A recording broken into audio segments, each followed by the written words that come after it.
ಆತ್ಮೀಯರೇ ನಮಸ್ಕಾರ.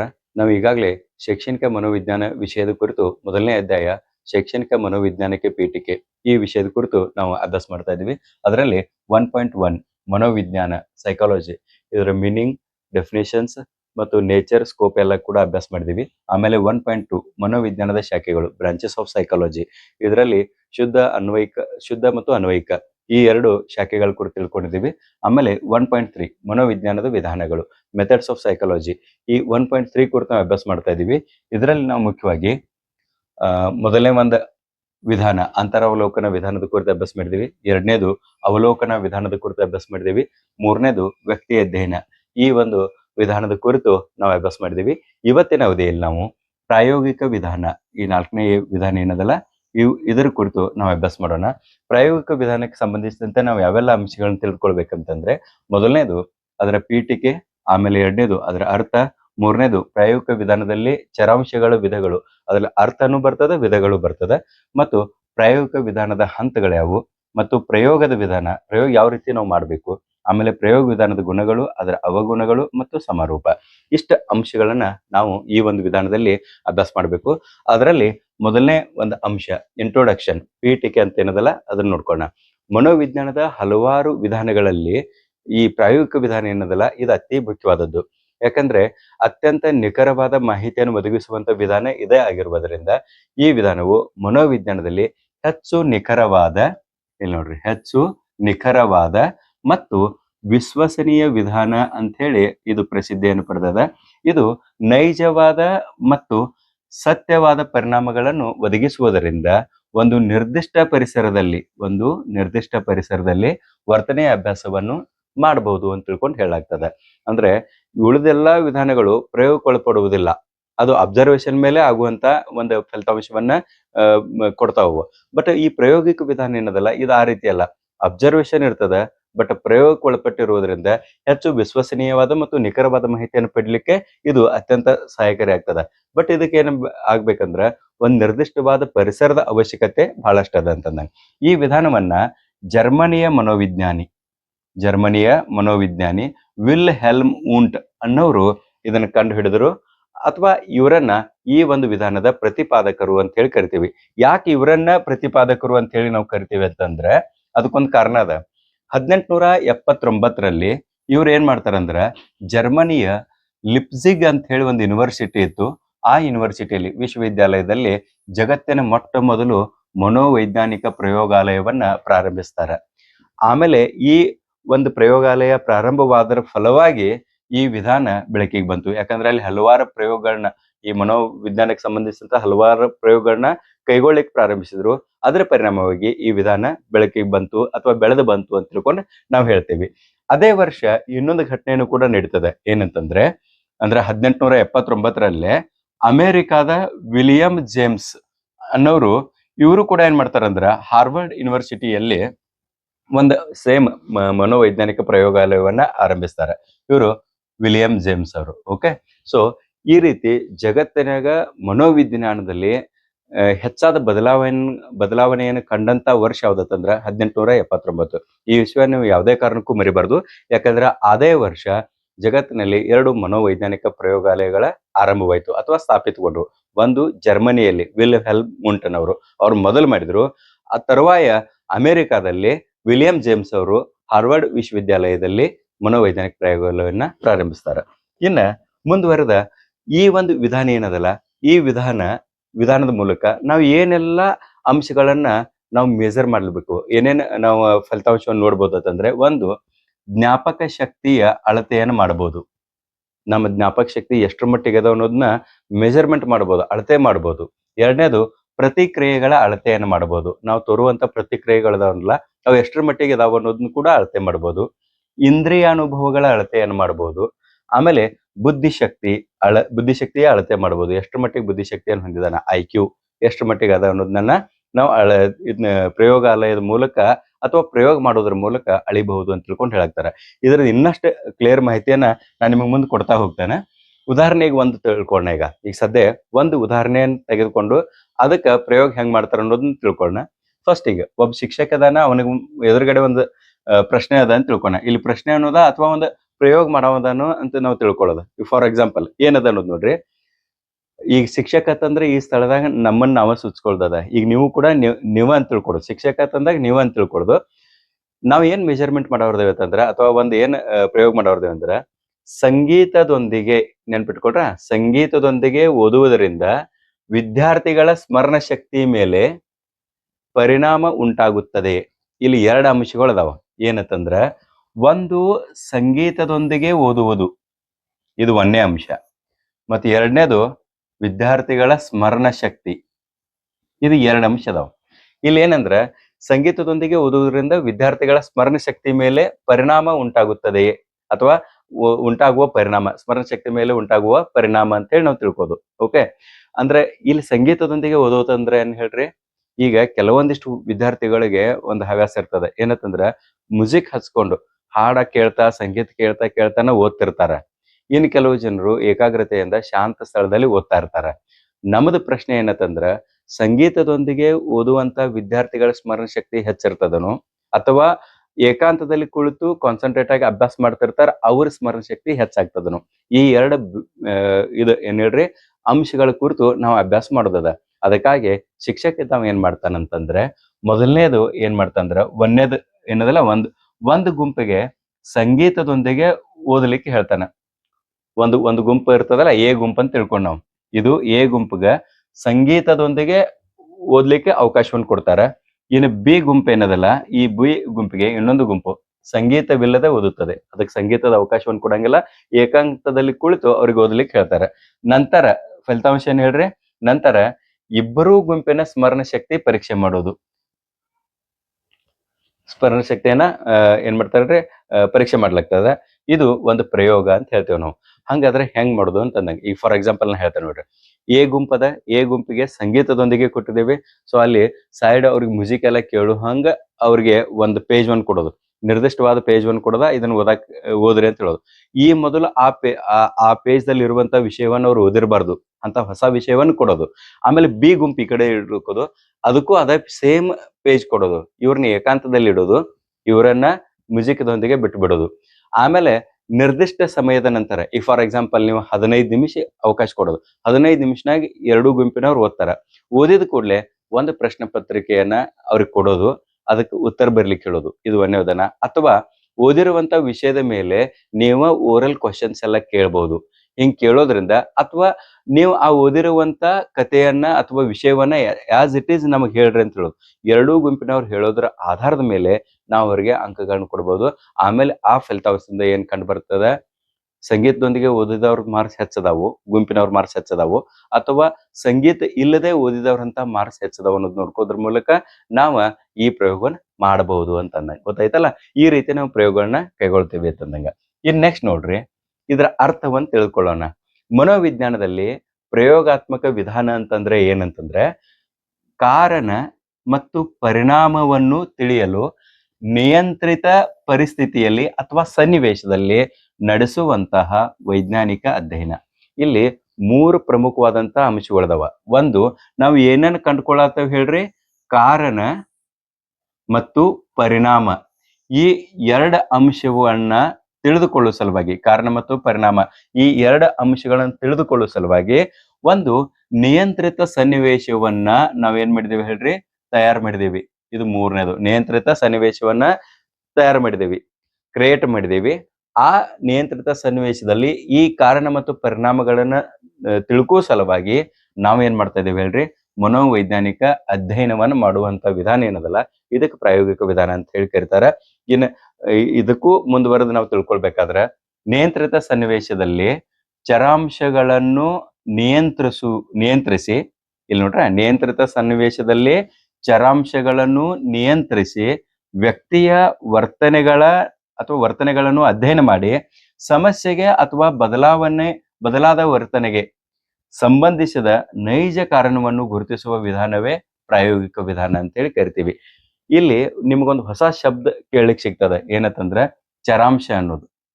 ಇದೇನಲ್ಲ ಅಂದ್ರೆ ಒಂದು ನಿಯಂತ್ರಿತ ಸನ್ನಿವೇಶದಲ್ಲಿ ಚರಾಂಶಗಳನ್ನ ನಿಯಂತ್ರಿಸಿ ಒಬ್ಬ ವ್ಯಕ್ತಿಯ ವರ್ತನೆಗಳನ್ನು ಅಧ್ಯಯನ ಮಾಡಿ ಅಥವಾ ಸಮಸ್ಯೆಗೆ ಅಥವಾ ಬದಲಾದ ವರ್ತನೆಗೆ ಸಂಬಂಧಿಸಿದ ನೈಜ ಕಾರಣಗಳನ್ನ ಗುರುತಿಸುವ ವಿಧಾನವೇ ಪ್ರಾಯೋಗಿಕ ವಿಧಾನ ಅಂತ ಹೇಳಿ ಕರಿತೀವಲ್ಲ. ಇದ್ರಾಗ ನೀವು ಹೊಸ ಒಂದು ಶಬ್ದ ತಂದ್ರೆ ಚರಾಂಶ. ಇನ್ನು ಚರಾಂಶ ಅಂದ್ರೆ ಏನು ಅಂತ ಹೇಳಿ ನೀವು ತಿಳ್ಕೊಳ್ಬೇಕು. ಇದರ ಅರ್ಥವನ್ನ ನಾನು ಹೇಳ್ತೀನಿ. ಇನ್ನು ಸರಳವಾದ ಒಂದು ಉದಾಹರಣೆ ಪ್ರಾಯೋಗಿಕ ವಿಧಾನ ಅಂತಂದ್ರೆ ಏನಂತಂದ್ರೆ, ಸರಳವಾಗಿ ಹೇಳೋದಾದ್ರೆ, ಒಂದು ಅಂಶವನ್ನು ಬದಲಿಸಿ, ಒಂದು ನಮಗೆ ಬೇಕಾದ ಅಂಶವನ್ನ ಬದಲಿಸಿ ಅದರ ಪರಿಣಾಮವನ್ನ ಅಭ್ಯಾಸ ಮಾಡೋದು ಏನದಲ್ಲ, ಅದನ್ನ ಏನ್ ಕರಿತೀವಿ ಹೇಳ್ರಿ, ಪ್ರಾಯೋಗಿಕ ವಿಧಾನ ಅಂತ ಹೇಳಿ ಕರಿತೀವಿ. ಇದು ಆಕ್ಚುಲಿ ಡೆಫಿನೇಷನ್ಸ್ ಅದಾವಲ್ಲ, ಇದನ್ನ ಆಸ್ ಇಟ್ ಇಸ್ ನೀವು ನೆನ್ಪಿಡುವಂತ ಪ್ರಯತ್ನ ಮಾಡ್ರಿ. ಯಾವಾಗ ಇದನ್ನ ಒಂದು ಉದಾಹರಣೆ ತಗೊಂಡು ನಾನು ಬಿಡಿಸ್ತೀನಿಲ್ಲ, ಅವಾಗ ಅದನ್ನ ಇನ್ನಷ್ಟು ನಿಮಗೆ ಸರಳ ಆಗ್ತಾ ಹೋಗ್ತದೆ.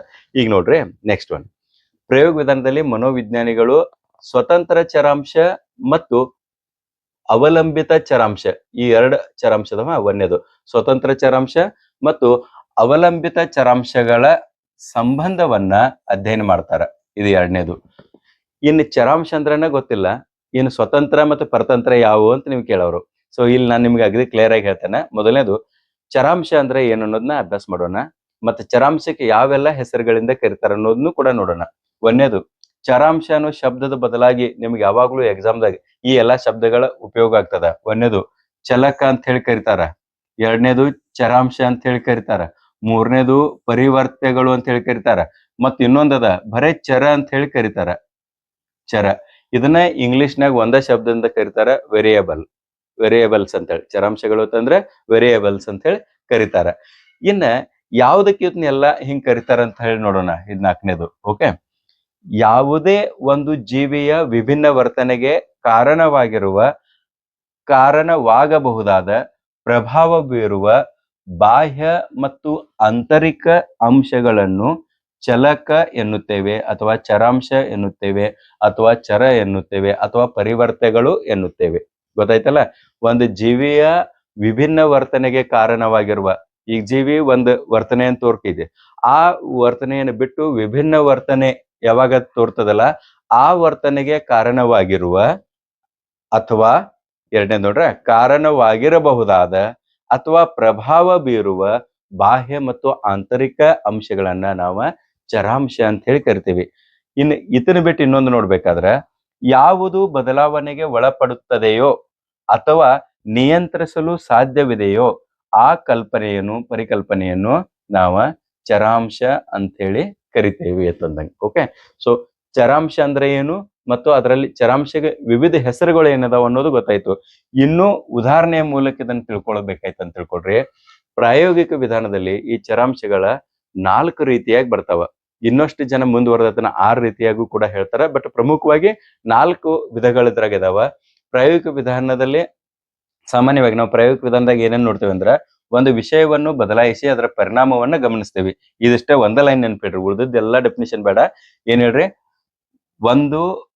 ಇಲ್ಲಿ ನೋಡ್ರಿ, ಒಂದು ವಿಷಯವನ್ನ ಬದಲಾಯಿಸಿ ಅಥವಾ ಒಂದು ಅಂಶವನ್ನ ಬದಲಾಯಿಸಿ ಅದರ ಪರಿಣಾಮವನ್ನ ಗಮನಿಸುವಂತ ವಿಧಾನದಲ್ಲ, ಇದಕ್ಕ ನಾವು ಪ್ರಾಯೋಗಿಕ ವಿಧಾನ ಅಂತೇವೆ.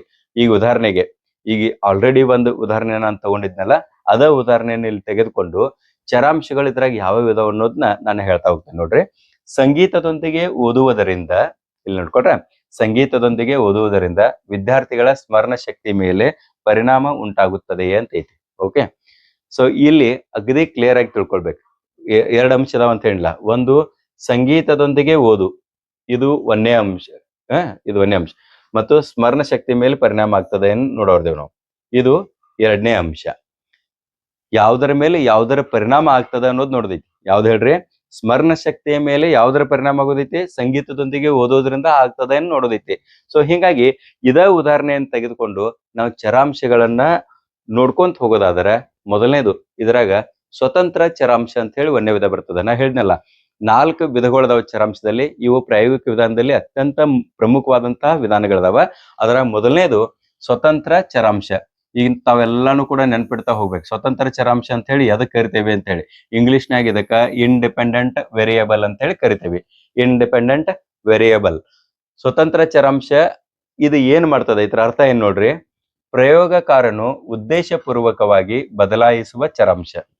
ಈಗ ಪ್ರಯೋಗಕಾರ ಅಂತಂದ್ರೆ ಯಾರು, ನೀವು ಉದ್ದೇಶಪೂರ್ವಕವಾಗಿ ಯಾವುದನ್ನ ಬದಲಾಯಿಸ್ತಿರಲ್ಲ, ಅದನ್ನ ನಾವ ಸ್ವತಂತ್ರ ಚರಾಂಶ ಅಂತ ಹೇಳಿ ಕರಿತೇವಿ. ಆಮೇಲೆ ಉದ್ದೇಶ ಏನಂತಂದ್ರೆ ಇತರದ, ಈಗ ಒಂದನೇದ ಅರ್ಥ ತಿಳ್ಕೊಂಡ್ರಿ.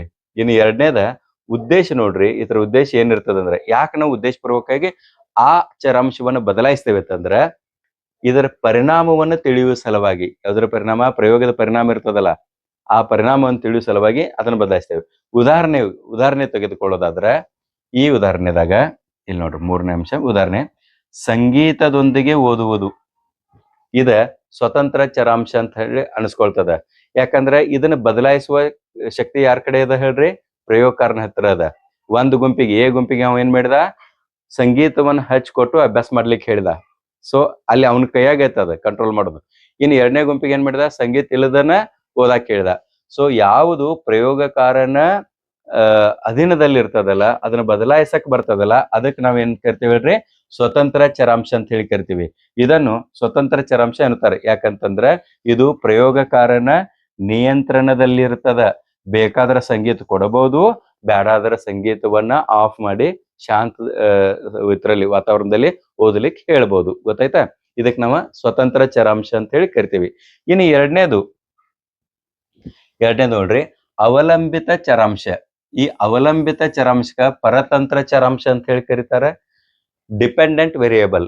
ಎದರ್ ಡಿಪೆಂಡೆಂಟ್ ಅಂದ್ರ ಯಾವುದು ಸ್ವತಂತ್ರ ಚರಾಂಶ ಇರ್ತದಲ್ಲ, ಆ ಸ್ವತಂತ್ರ ಚರಾಂಶದ ಅವಲಂಬಿತವಾಗಿರುವಂತಹ ಅಂಶಕ್ಕ ನಾವು ಅವಲಂಬಿತ ಚರಾಂಶ ಅಂತ ಹೇಳಿ ಕರಿತೀವಿ.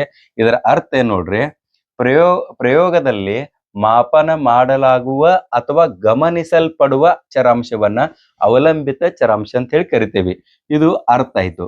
ಇನ್ನು ಉದ್ದೇಶಿತರದ್ದು ಏನಿರ್ತದ ಅಂದ್ರೆ, ಇದು ಸ್ವತಂತ್ರ ಚರಾಂಶದ ಪರಿಣಾಮವಾಗಿ ಬದಲಾಗುತ್ತದೆ. ಈಗ ಹೆಂಗ್ ನೋಡ್ರೆ, ಸಂಗೀತದೊಂದಿಗೆ ಓದಾಕ್ ಹೇಳೋದ ಅದರದ ಸ್ಮರಣ ಶಕ್ತಿ ರೇಷಿಯೋ ಬೇರೆನ ಬರ್ತದ. ಮತ್ ಸಂಗೀತ ಇಲ್ಲದ ಓದಾಕ್ ಹೇಳೋದ ಅದರದ ಫಲಿತಾಂಶ ಅದು ಡಿಫ್ರೆಂಟ್ ಬರ್ತದ. ಸೊ ಹಿಂಗಾಗಿ ಸ್ವತಂತ್ರ ಚರಾಂಶದ ಪರಿಣಾಮವಾಗಿ ಬದಲಾಗುತ್ತದೆ ಯಾವುದು? ಅವಲಂಬಿತ ಚರಾಂಶ. ಇನ್ನು ಉದಾಹರಣೆ ಈ ಕೊಟ್ಟಿರುವಂತ ಒಂದು ಎಕ್ಸಾಂಪಲ್ದಾಗ ಅವಲಂಬಿತ ಚರಾಂಶ ಎದಕ್ಕೆ ಅಂತ ಕರಿತೇವೆ ಅಂದ್ರೆ ಸ್ಮರಣ ಶಕ್ತಿ. ಯಾಕಂದ್ರೆ ನಾವು ಸ್ಮರಣ ಶಕ್ತಿಯನ್ನ ಮಾಪನ ಮಾಡಾರ್ದೇವಲ್ಲ, ಯಾವುದು ಮಾಪನ ಮಾಡಲಿಕ್ಕೆ ಆ ಅಂಶ ಇರ್ತದಲ್ಲ ಅದನ್ನ ನಾವ್ ಏನ್ ಕರಿತೇವ್ರಿ? ಅವಲಂಬಿತ ಚರಾಂಶ ಅಂತ ಹೇಳಿ ಕರಿತೇವೆ. ನಾವು ಸ್ಮರಣ ಶಕ್ತಿಯನ್ನ ಅಳೆಯೋರ್ದೇವ್ ಇಲ್ಲಿ. ಹಿಂಗಾಗಿ ಇದು ಅವಲಂಬಿತ ಚರಾಂಶ ಅಂತ ಅನ್ಸ್ಕೊಳ್ತದ.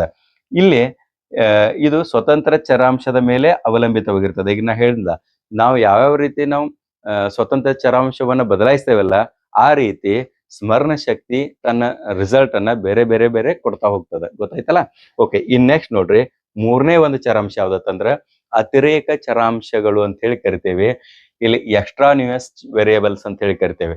ಇದಕ್ಕ ಅಸಂಗತ ಚರಾಂಶಗಳು ಅಂತ ಕೂಡ ಕನ್ನಡದಾಗ ಕರಿತಾರೆ. ಅದನ್ನು ಒಂದ್ ಶಬ್ದ ಇಲ್ಲೇ ಬರ್ಕೊಳ್ರಿ ನಾವು, ಅಸಂಗತ ಅಂತ ಹೇಳಿ ಬರ್ಕೊಳ್ರಿ. ಅಸಂಗತ ಚರಾಂಶಗಳು ಅಂತ ಹೇಳಿ ಬರ್ಕೊಳ್ರಿ. ಓಕೆ, ಇದು 3ನೇದು ಅಸಂಗತ ಚರಾಂಶಗಳು, ಎಕ್ಸ್ಟ್ರಾನ್ಯೂಯಸ್ ವೇರಿಯೇಬಲ್ಸ್ ಅಂತ ಹೇಳಿ. ಇನ್ನು ಇತರ ಅರ್ಥವನ್ನು ನೋಡ್ರಿ, ಪ್ರಯೋಗದ ಫಲಿತಾಂಶದ ಮೇಲೆ ಪ್ರಭಾವ ಬೀರುವ ಇತರೆ ಅಂಶಗಳು ಆದರೆ ಪ್ರಯೋಗದ ಭಾಗವಲ್ಲ. ಇವು ಪ್ರಯೋಗದ ಮೇಲೆ ಪ್ರಭಾವ ಬೀರ್ತಾವ, ಆದ್ರೆ ಪ್ರಯೋಗದ ಭಾಗವಲ್ಲ. ಇದನ್ನೇ ನಾವು ಅಷ್ಟು ಅಬ್ಸರ್ವ್ ಎಲ್ಲ ಮಾಡಂಗಿಲ್ಲ, ಬಟ್ ಇದನ್ನ ಕಂಟ್ರೋಲ್ ಆಗಿ ಇಡುವಂತ ಕೆಲಸವನ್ನ ಮಾಡ್ಬೇಕಾಗಿದೆ. ಉದಾಹರಣೆಗೆ ಒಂದು ಪ್ರಯೋಗ ನಡೆದದ ಅಂತ ತಿಳ್ಕೊಡ್ರಿ. ಈಗ ನಾವು ಪ್ರಯೋಗಕ್ಕೆ ಯಾವ್ದು ವಿಷಯನ ಆಯ್ದುಕೊಂಡಿದ್ದೇವೆ ಹೇಳ್ರಿ? ಸಂಗೀತದೊಂದಿಗೆ ಓದುವುದರಿಂದ ವಿದ್ಯಾರ್ಥಿಗಳ ಸ್ಮರಣ ಶಕ್ತಿಯ ಮೇಲೆ ಪರಿಣಾಮ ಉಂಟಾಗ್ತದೇನ, ಇದು ನಮ್ಮದು ಪ್ರಯೋಗದ ವಿಷಯ ಅದ. ಸೊ ಈ ಪ್ರಯೋಗ ಮಾಡುವಂತ ಸಂದರ್ಭದಲ್ಲಿ ಇಲ್ಲಿ ಎ ಗುಂಪು ಒಂದದ, ಬಿ ಗುಂಪದ, ನಾವು ಪ್ರಯೋಗ ಕಂಡಕ್ಟ್ ಮಾಡ್ತಾ ಇದೀವಿ. ಅಂತ ಸಂದರ್ಭದಲ್ಲಿ ಹೊರಗಿನ ಶಬ್ದಗಳು ಉಂಟಾಗ್ತದ, ವಿದ್ಯಾರ್ಥಿಗಳ ಆರೋಗ್ಯ ಹೆಚ್ಚು ಕಡಿಮೆ ಆಗಿರಬಹುದು, ಆಮೇಲೆ ಬುದ್ಧಿಶಕ್ತಿಯಲ್ಲಿ ವ್ಯತ್ಯಾಸ ಇರಬಹುದು, ಮನಸ್ಥಿತಿ ಇರಬಹುದು, ಅಥವಾ ಅವ್ರಿಗೆ ಹಸಿವಾಗ್ಬೋದು, ನಿರಡಿಕೆ ಆಗ್ಬೋದು. ಇಂಥ ಎಲ್ಲ ಕೆಲವೊಂದು ಅಸಂಗತ ಚರಾಂಶಗಳ ಪ್ರಯೋಗದ ಮ್ಯಾಗ ಎಫೆಕ್ಟ್ ಮಾಡ್ತಾವ, ಪ್ರಯೋಗದ ಮೇಲೆ ಪರಿಣಾಮ ಬೀರ್ತಾವ.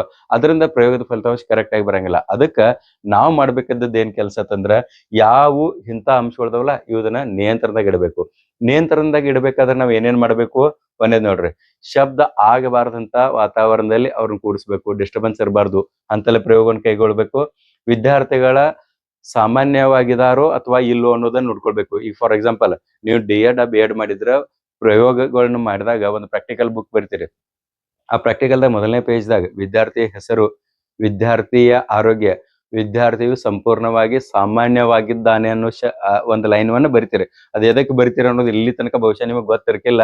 ಎದಕ್ಕೆ ಬರಿತೇವತ್ತಂದ್ರ ಪ್ರಯೋಗ ಮಾಡುವಂತ ಸಂದರ್ಭದಲ್ಲಿ ಆ ವಿದ್ಯಾರ್ಥಿ ಅಥವಾ ಪ್ರಯೋಗಕ್ಕೆ ಒಳಪಡುವಂತ ವ್ಯಕ್ತಿ ಸಾಮಾನ್ಯವಾಗಿರಬೇಕು. ಅವನ ಆರೋಗ್ಯ ಎಲ್ಲ ಸರಿ ಇರಲಿಲ್ಲ ಅಂತ ತಿಳ್ಕೊಡ್ರಿ ಫಲಿತಾಂಶ ಕೂಡ ಸರಿ ಬರಂಗಿಲ್ಲ ತಂದಂಗೆ. ಓಕೆ, ಆಮೇಲೆ ಅವನ ಬುದ್ಧಿಮತ್ತೆ, ಯಾಕಂದ್ರೆ ಒಂದೇ ಏಜ್ನವ್ರು ಇರಬೇಕು ಅಥವಾ ಒಂದೇ IQ ಅನ್ನು ಹೊಂದಿದಂತ ವಿದ್ಯಾರ್ಥಿಗಳು ಇರಬೇಕು, ಅವಾಗ ರಿಸಲ್ಟ್ ಕರೆಕ್ಟ್ ಬರ್ತದೆ. ಇನ್ ನೆಕ್ಸ್ಟ್ ಮನಸ್ಥಿತಿ ಸೇಮ್ ಇರಬೇಕು. ಇವುಗಳನ್ನ ನಿಯಂತ್ರಿಸದಿದ್ದರೆ ಫಲಿತಾಂಶ ತಪ್ಪಾಗ್ಬಹುದು. ಈಗ ಹೇಳಿದ್ನಲ್ಲ ಆ ರೀತಿ ಆಗ್ತದೆ. ಸೊ ಇನ್ನು 4ನೇದು ವೇರಿಯೇಬಲ್ ಯಾವ್ದತ್ತಂದ್ರೆ ನಿಯಂತ್ರಿತ ಚರಗಳು ಅಥವಾ ಚರಾಂಶಗಳು. ಇದು 4ನೇದು. ಇದನ್ನ ಕಂಟ್ರೋಲ್ಡ್ ವೇರಿಯೇಬಲ್ಸ್ ಕಂಟ್ರೋಲ್ ವೇರಿಯೇಬಲ್ಸ್ ಅಂತ ಹೇಳಿ ಕರಿತಾರೆ. ನಿಯಂತ್ರಿತ, ಇಲ್ಲಿ ಕಂಟ್ರೋಲ್ಡ್ ಆಗಿಲ್ಲ ಅದನ್ನ ಮಾಡ್ಕೊಡ್ರಿ ನೀವು, ವೇರಿಯೇಬಲ್ಸ್ ಅಂತ ಹೇಳಿ ಕರಿತೀವಿ. ಇನ್ನು ಇತರ ಅರ್ಥ ಏನ್ ನೋಡ್ರಿ, ಅತಿರೇಕ ಚರಾಂಶಗಳ ಅಥವಾ ಚರಗಳ, ಅತಿರೇಕ ತಂದ್ರೆ ಅಸಂಗತ, 3ನೇದು ಹೇಳಿದ್ನಲ್ಲ, ಅಸಂಗತ ಚರಾಂಶಗಳನ್ನು ಒಂದೇ ರೀತಿಯಲ್ಲಿ ಇರಿಸಿ ನಿಯಂತ್ರಿಸಬಹುದು ತಂದಂಗ. ನಾ ಇದಾಗ ಏನ್ ಹೇಳ, ಹಸಿವು, ನೀರಡಿಕೆ, ಆಮೇಲೆ ಅವ್ರ ವಯಸ್ಸು, ಬುದ್ಧಿಶಕ್ತಿ, ಶಬ್ದ, ಇಂಥವು ಯಾವ ಪ್ರಯೋಗದ ಸಂದರ್ಭದಲ್ಲಿ ಪರಿಣಾಮ ಬೀರ್ತಾವಲ್ಲ, ನೆಗೆಟಿವ್ ಪರಿಣಾಮ ಬೀರ್ತಾವಲ್ಲ, ಅಂಥವುಗಳನ್ನೆಲ್ಲ ನಿಯಂತ್ರಿಸೋದೇನದಲ್ಲ ಅದಕ್ಕೆ ನಾವು ನಿಯಂತ್ರಿತ ಚರಾಂಶಗಳು ಅಂತ ಹೇಳಿ ಕರಿತೇವೆ. ಇದರ ಉದ್ದೇಶ ಏನಂತಂದ್ರೆ ನಿರ್ದಿಷ್ಟವಾದ ಅಥವಾ ನಿಖರವಾದ ಫಲಿತಾಂಶವನ್ನು ಪಡೆಯುವ ಸಲುವಾಗಿ ಈ ಚರಾಂಶಗಳನ್ನ ನಾವು ನಿಯಂತ್ರಿಸಬೇಕು ಅಂದಂಗ. ಇನ್ನು ಉದಾಹರಣೆಗೆ ತೆಗೆದುಕೊಳ್ಳೋದಾದ್ರೆ ನಾವು ಏನೇನ್ ಮಾಡಕ್ ಸಾಧ್ಯ ಅದ ನೋಡ್ರೆ, ಚರಾಂಶಗಳನ್ನ ನಿಯಂತ್ರಿಸಬೇಕಾದ್ರೆ, ಅಸಂಗತ ಚರಾಂಶಗಳನ್ನ ನಿಯಂತ್ರಿಸಬೇಕಾದ್ರೆ ನಾವು ಮಾಡುವಂತ ವಿಧಾನಗಳು, ಶಿಕ್ಷಕ ಮಾಡುವಂತ ವಿಧಾನಗಳು ಅಥವಾ ಪ್ರಯೋಗಕರ್ತ ಮಾಡುವಂತ ವಿಧಾನಗಳು. ಒಂದೇ ತರಗತಿ ಕೋಣೆ ಅಂದ್ರೆ ಒಂದೇ ಕೋಣೆಯಲ್ಲಿ ಒಂದೇ ತರದ ವಿದ್ಯಾರ್ಥಿಗಳನ್ನ ನಡೆಸೋದು ಅಂದಂಗ. ಒಬ್ಬ ಶಿಕ್ಷಕ ಇರ್ಬೇಕು ಪ್ರಯೋಗ ಮಾಡ್ಬೇಕಾದ್ರೆ. ಎ ಗುಂಪಿಗೊಬ್ಬ, ಬಿ ಗುಂಪಿಗೊಬ್ಬ, ಬೇರೆ ಬೇರೆ ಇರ್ಬೋದು, ಒಬ್ಬ ಶಿಕ್ಷಕ ಇರ್ಬೇಕು. ಮತ್ತೆ ನಾವು ಕೊಡುವಂತ ಪ್ರಶ್ನೆ ಪತ್ರಿಕೆ ಒಂದಿರ್ಬೇಕು. ನಾವು ಓದಾಕ್ ಮೆಟೀರಿಯಲ್ ಕೊಡ್ಬೇಕಂತ ಹೇಳಿಲ್ಲ, ಎ ಗುಂಪಿಗೆ ಒಂದು ಪೇಜ್ ಕೊಡೋದ, ಬಿ ಗುಂಪಿಗೆ ಒಂದು ಪೇಜ್ ಕೊಡೋದಂತ. ಸೊ ಆ ಕೊಟ್ಟಿರುವಂತ ವಿಷಯ ಸೇಮ್ ಇರ್ಬೇಕು. ಮತ್ತೆ ಇವ್ರಿಗೊಂದ್ ಬೇರೆ ಅವ್ರಿಗೊಂದ್ ಬೇರೆ ಕೊಟ್ಟರೆ ರಿಸಲ್ಟ್ ಒಂದು ಇನ್ನೊಂದು ಬಿಡ್ತದ, 3ನೇದು ಬರ್ತದ. ಓಕೆ, ಸೊ ಈ ರೀತಿಯಲ್ಲಿ ನಾವು ಚರಾಂಶಗಳನ್ನ ನಿಯಂತ್ರಿಸಬೇಕು ಅಂದಂಗೆ. ಸೊ ಚರಾಂಶ ಅಂದ್ರೆ ಗೊತ್ತಾಯ್ತು ಅಂತ ಹೇಳಿ ನಾ ತಿಳ್ಕೊಂಡಿದ್ದಾನ. ಮತ್ತು ಏನಾದ್ರೂ ಡೌಟ್ ಇದ್ರೂ ಕೂಡ ನೀವು ಕಮೆಂಟ್ ಮಾಡ್ರಿ. ಓಕೆ, 4 ಚರಾಂಶಗಳದಾವ. 1ನೇ ಚರಾಂಶ ಯಾವ್ದು ಹೇಳ್ರಿ, ಸ್ವತಂತ್ರ ಚರಾಂಶ. 2ನೇದು ಅವಲಂಬಿತ ಚರಾಂಶ ಅಥವಾ ಪರತಂತ್ರ ಚರಾಂಶ ಅಂತ ಹೇಳಿ ಕರಿತೇವೆ. ಆಮೇಲೆ 3ನೇದು ಅಸಂಗತ ಚರಾಂಶಗಳು ಅಂತ ಹೇಳಿ ಕರಿತೀವಿ ಅಥವಾ ಅತಿರೇಕ ಚರಾಂಶಗಳು ಅಂತ ಹೇಳಿ ಕರಿತೀವಿ. ಮತ್ 4ನೇದು ನಿಯಂತ್ರಿತ ಚರಾಂಶಗಳು, ಕಂಟ್ರೋಲ್ಡ್ ವೇರಿಯೇಬಲ್ ಅಂತ ಹೇಳಿ. ಓಕೆ, ಸೊ ಇನ್ನು ನೆಕ್ಸ್ಟ್ ನೋಡೋದಾದ್ರೆ ಪ್ರಾಯೋಗಿಕ ವಿಧಾನದ ಹಂತಗಳು. ಈಗ ನಮಗ ಪ್ರಯೋಗ ಹೆಂಗ ಕೈಗೊಳ್ಳಬೇಕು ಅನ್ನೋದು ಗೊತ್ತದ. ಯಾವ್ದಾದ್ರು ವಿಷಯವನ್ನ ಮತ್ತು ಅದರ ಪರಿಣಾಮವನ್ನ, ಕಾರಣ ಮತ್ತು ಪರಿಣಾಮಗಳನ್ನ ಅಳೆಯೋದಂತ ಹೇಳಿನೂ ಗೊತ್ತಾಗಿದೆ ಪ್ರಾಯೋಗಿಕ ವಿಧಾನದಾಗ. ಆಮೇಲೆ ಪ್ರಾಯೋಗಿಕ ವಿಧಾನದಾಗ ಇರಬೇಕಾದಂತ ಅಂಶಗಳು ಯಾವ್ದಾವ ಅನ್ನೋದು ಗೊತ್ತದ. ಇನ್ನ ಪ್ರಯೋಗದ ವಿಧಾನದ ಹಂತಗಳು ಯಾವ್ದಾವ ಅನ್ನೋದನ್ನ ನೋಡ್ಕೊಂತ ಹೋಗೋಣ. ಈ ಹಂತಗಳಲ್ಲಿ ಮೊದಲನೇದ್ ನೋಡ್ರಿ, ಸಮಸ್ಯೆಯ ಆಯ್ಕೆ ಮತ್ತು ನಿರೂಪಣೆ. ಸಮಸ್ಯೆಯ ಆಯ್ಕೆ ಮತ್ತು ನಿರೂಪಣೆ ಅಂತಂದ್ರೆ ನಾವು ಈಗ ಒಂದೇದೊಂದು ವಿಷಯವನ್ನು ಆಯ್ಕೊಂಡಿದ್ವಲ್ಲ, ಯಾವ್ದು ಸಮಸ್ಯೆ ಐತೆ ಹೇಳ್ರಿ, ಸಂಗೀತದೊಂದಿಗೆ ಓದುವುದರಿಂದ ಸ್ಮರಣ ಶಕ್ತಿಯ ಮೇಲೆ ಪರಿಣಾಮ ಉಂಟಾಗ್ತದೆ ಏನ, ಇದೇ ನಮ್ಮ ಸಮಸ್ಯೆ. ಅಂದ್ರೆ ಕಾರಣ ಮತ್ತು ಪರಿಣಾಮ, ಅದನ್ನ ನಾವು ಕರೆಕ್ಟ್ ಆಗಿ ಆಯ್ಕೆ ಮಾಡ್ಕೊಳ್ಬೇಕು, ನಿರೂಪಣೆ ಮಾಡ್ಬೇಕು. ನಿರೂಪಣೆ ಅಂತಂದ್ರೆ ಏನ್ ಹೇಳ್ರಿ, ನಾವು ಯಾವ್ದರ ಪರಿಣಾಮವನ್ನ ಯಾವ್ದರ ಮೇಲೆ ಮಾಡ್ತಾ ಇದೀವಿ ಅನ್ನೋದನ್ನ ನಾವು ನಿರೂಪಣೆ ಮಾಡ್ಬೇಕು. 2ನೇ ಅಂಶ, ಸಮಸ್ಯೆಗೆ ಸಂಬಂಧಿಸಿದ ಆಧಾರಗಳ ಅಧ್ಯಯನ. ಆ ಸಮಸ್ಯೆಯನ್ನ ನಾವು ಅಳಿಬೇಕೈತೆ ಅಂತ ತಿಳ್ಕೊಡ್ರಿ, ಏನೇನು ಆಧಾರಗಳನ್ನ ನಾವು ಸಂಗ್ರಹಿಸಬೇಕು ಅಂತ. ಉದಾಹರಣೆಗೆ ಅವ್ರಿಗೆ ಓದಾಕ್ ಕೊಡುವಂತ ಮೆಟೀರಿಯಲ್ ಏನ್ ಕೊಡ್ತಾ ಇದೀವಿ ನಾವು, ಇಲ್ಲೂ ಬಹಳ ಇಂಪಾರ್ಟೆಂಟ್ ಅದ. ಈಗ ಅತಿ ಸಣ್ಣ ಮಕ್ಕಳದ ನಾವು ಇದನ್ನ ಸ್ಮರಣ ಶಕ್ತಿ ಅಧ್ಯಯನ ಮಾಡೋದು ಅಂತ ತಿಳ್ಕೊಳ್ರಿ. For example, pre primary students ಅದಾರು ಅಥವಾ ಪ್ರೈಮರಿ ಸ್ಟೂಡೆಂಟ್ಸ್ ಅದಾರ ಅಂತ ತಿಳ್ಕೊಳ್ಳೋಣ. ಆ ಪ್ರೈಮರಿ ಸ್ಟೂಡೆಂಟ್ಸ್ ನಾವು ಸ್ಮರಣ ಶಕ್ತಿ ಅಧ್ಯಯನ ಮಾಡ್ಬೇಕಾದ್ರೆ ಓದಾಕ್ ಕೊಡುವಂತ ಮೆಟೀರಿಯಲ್ ಪ್ರೈಮರಿ ಲೆವೆಲ್ ಇರ್ಬೇಕು. ಅದನ್ನ ಡಿಗ್ರಿ ಕಾಲೇಜ್ ಒಂದು ಮೆಟೀರಿಯಲ್ ಕೊಟ್ಟು ಓದಾಕ್ ಹೇಳೋದು, ಇದು ರಾಂಗ್ ಆಗ್ತದೆ ಮೆಥಡ್. ಸೊ ಹಿಂಗಾಗಿ ಆ ಸಮಸ್ಯೆಗೆ ಸಂಬಂಧಿಸಿದ ಆಧಾರಗಳ ಅಧ್ಯಯನ ಅದನ್ನ ಕರೆಕ್ಟ್ ಆಗಿ ಆಗ್ಬೇಕು. 3ನೇದು, ಅಧ್ಯಯನಕ್ಕೊಳಪಡಬೇಕಾದ ವಸ್ತುಗಳನ್ನ ಗುರುತಿಸುವುದು. ಯಾವ್ದು ಅಧ್ಯಯನಕ್ಕೆ ಒಳಪಡೋದೈತಿಲ್ಲ ಆ ವಸ್ತುವನ್ನ ಗುರುತಿಸೋದು.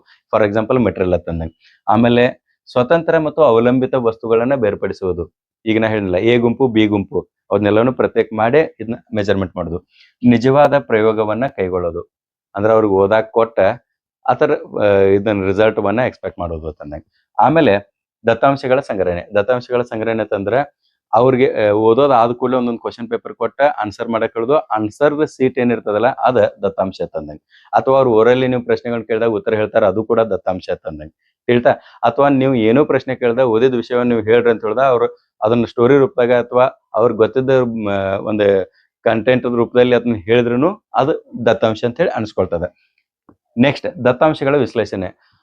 ಪ್ರಶ್ನೆ ಉತ್ತರ ಪತ್ರಿಕೆ ಚೆಕ್ ಮಾಡೋದು ಮತ್ತು ಮಾರ್ಕ್ಸ್ ಎಷ್ಟು ಬಂದವ ಅನ್ನೋದು ಹೇಳೋದ, ಅಥವಾ ಅವ್ರು ಹೇಳಿದಂತ ವಿಷಯದಲ್ಲಿ ಸತ್ಯಾಸತ್ಯತೆ ಎಷ್ಟದ ಅನ್ನೋದು ಚೆಕ್ ಮಾಡೋದು. ಆಮೇಲೆ ಫಲಿತಾಂಶ ಪ್ರಕಟಣೆ ಮಾಡೋದು, ಎಷ್ಟೆಟ್ ಮಾರ್ಕ್ಸ್ ತೊಗೊಂಡಾರ, ಎ ಗುಂಪಿನವ್ರು ಎಷ್ಟು ತೊಗೊಂಡಾರ, ಬಿ ಗುಂಪಿನವ್ರು ಎಷ್ಟು ತೊಗೊಂಡಾರ ಅನ್ನೋದು ಪ್ರಕಟ ಮಾಡೋದು. ಆಮೇಲೆ ನೆಕ್ಸ್ಟ್ ಫಲಿತಾಂಶದ ಮೇಲೆ ಪ್ರಭಾವ ಬೀರುವ ಅಂಶಗಳನ್ನ ಗುರುತಿಸುವುದು.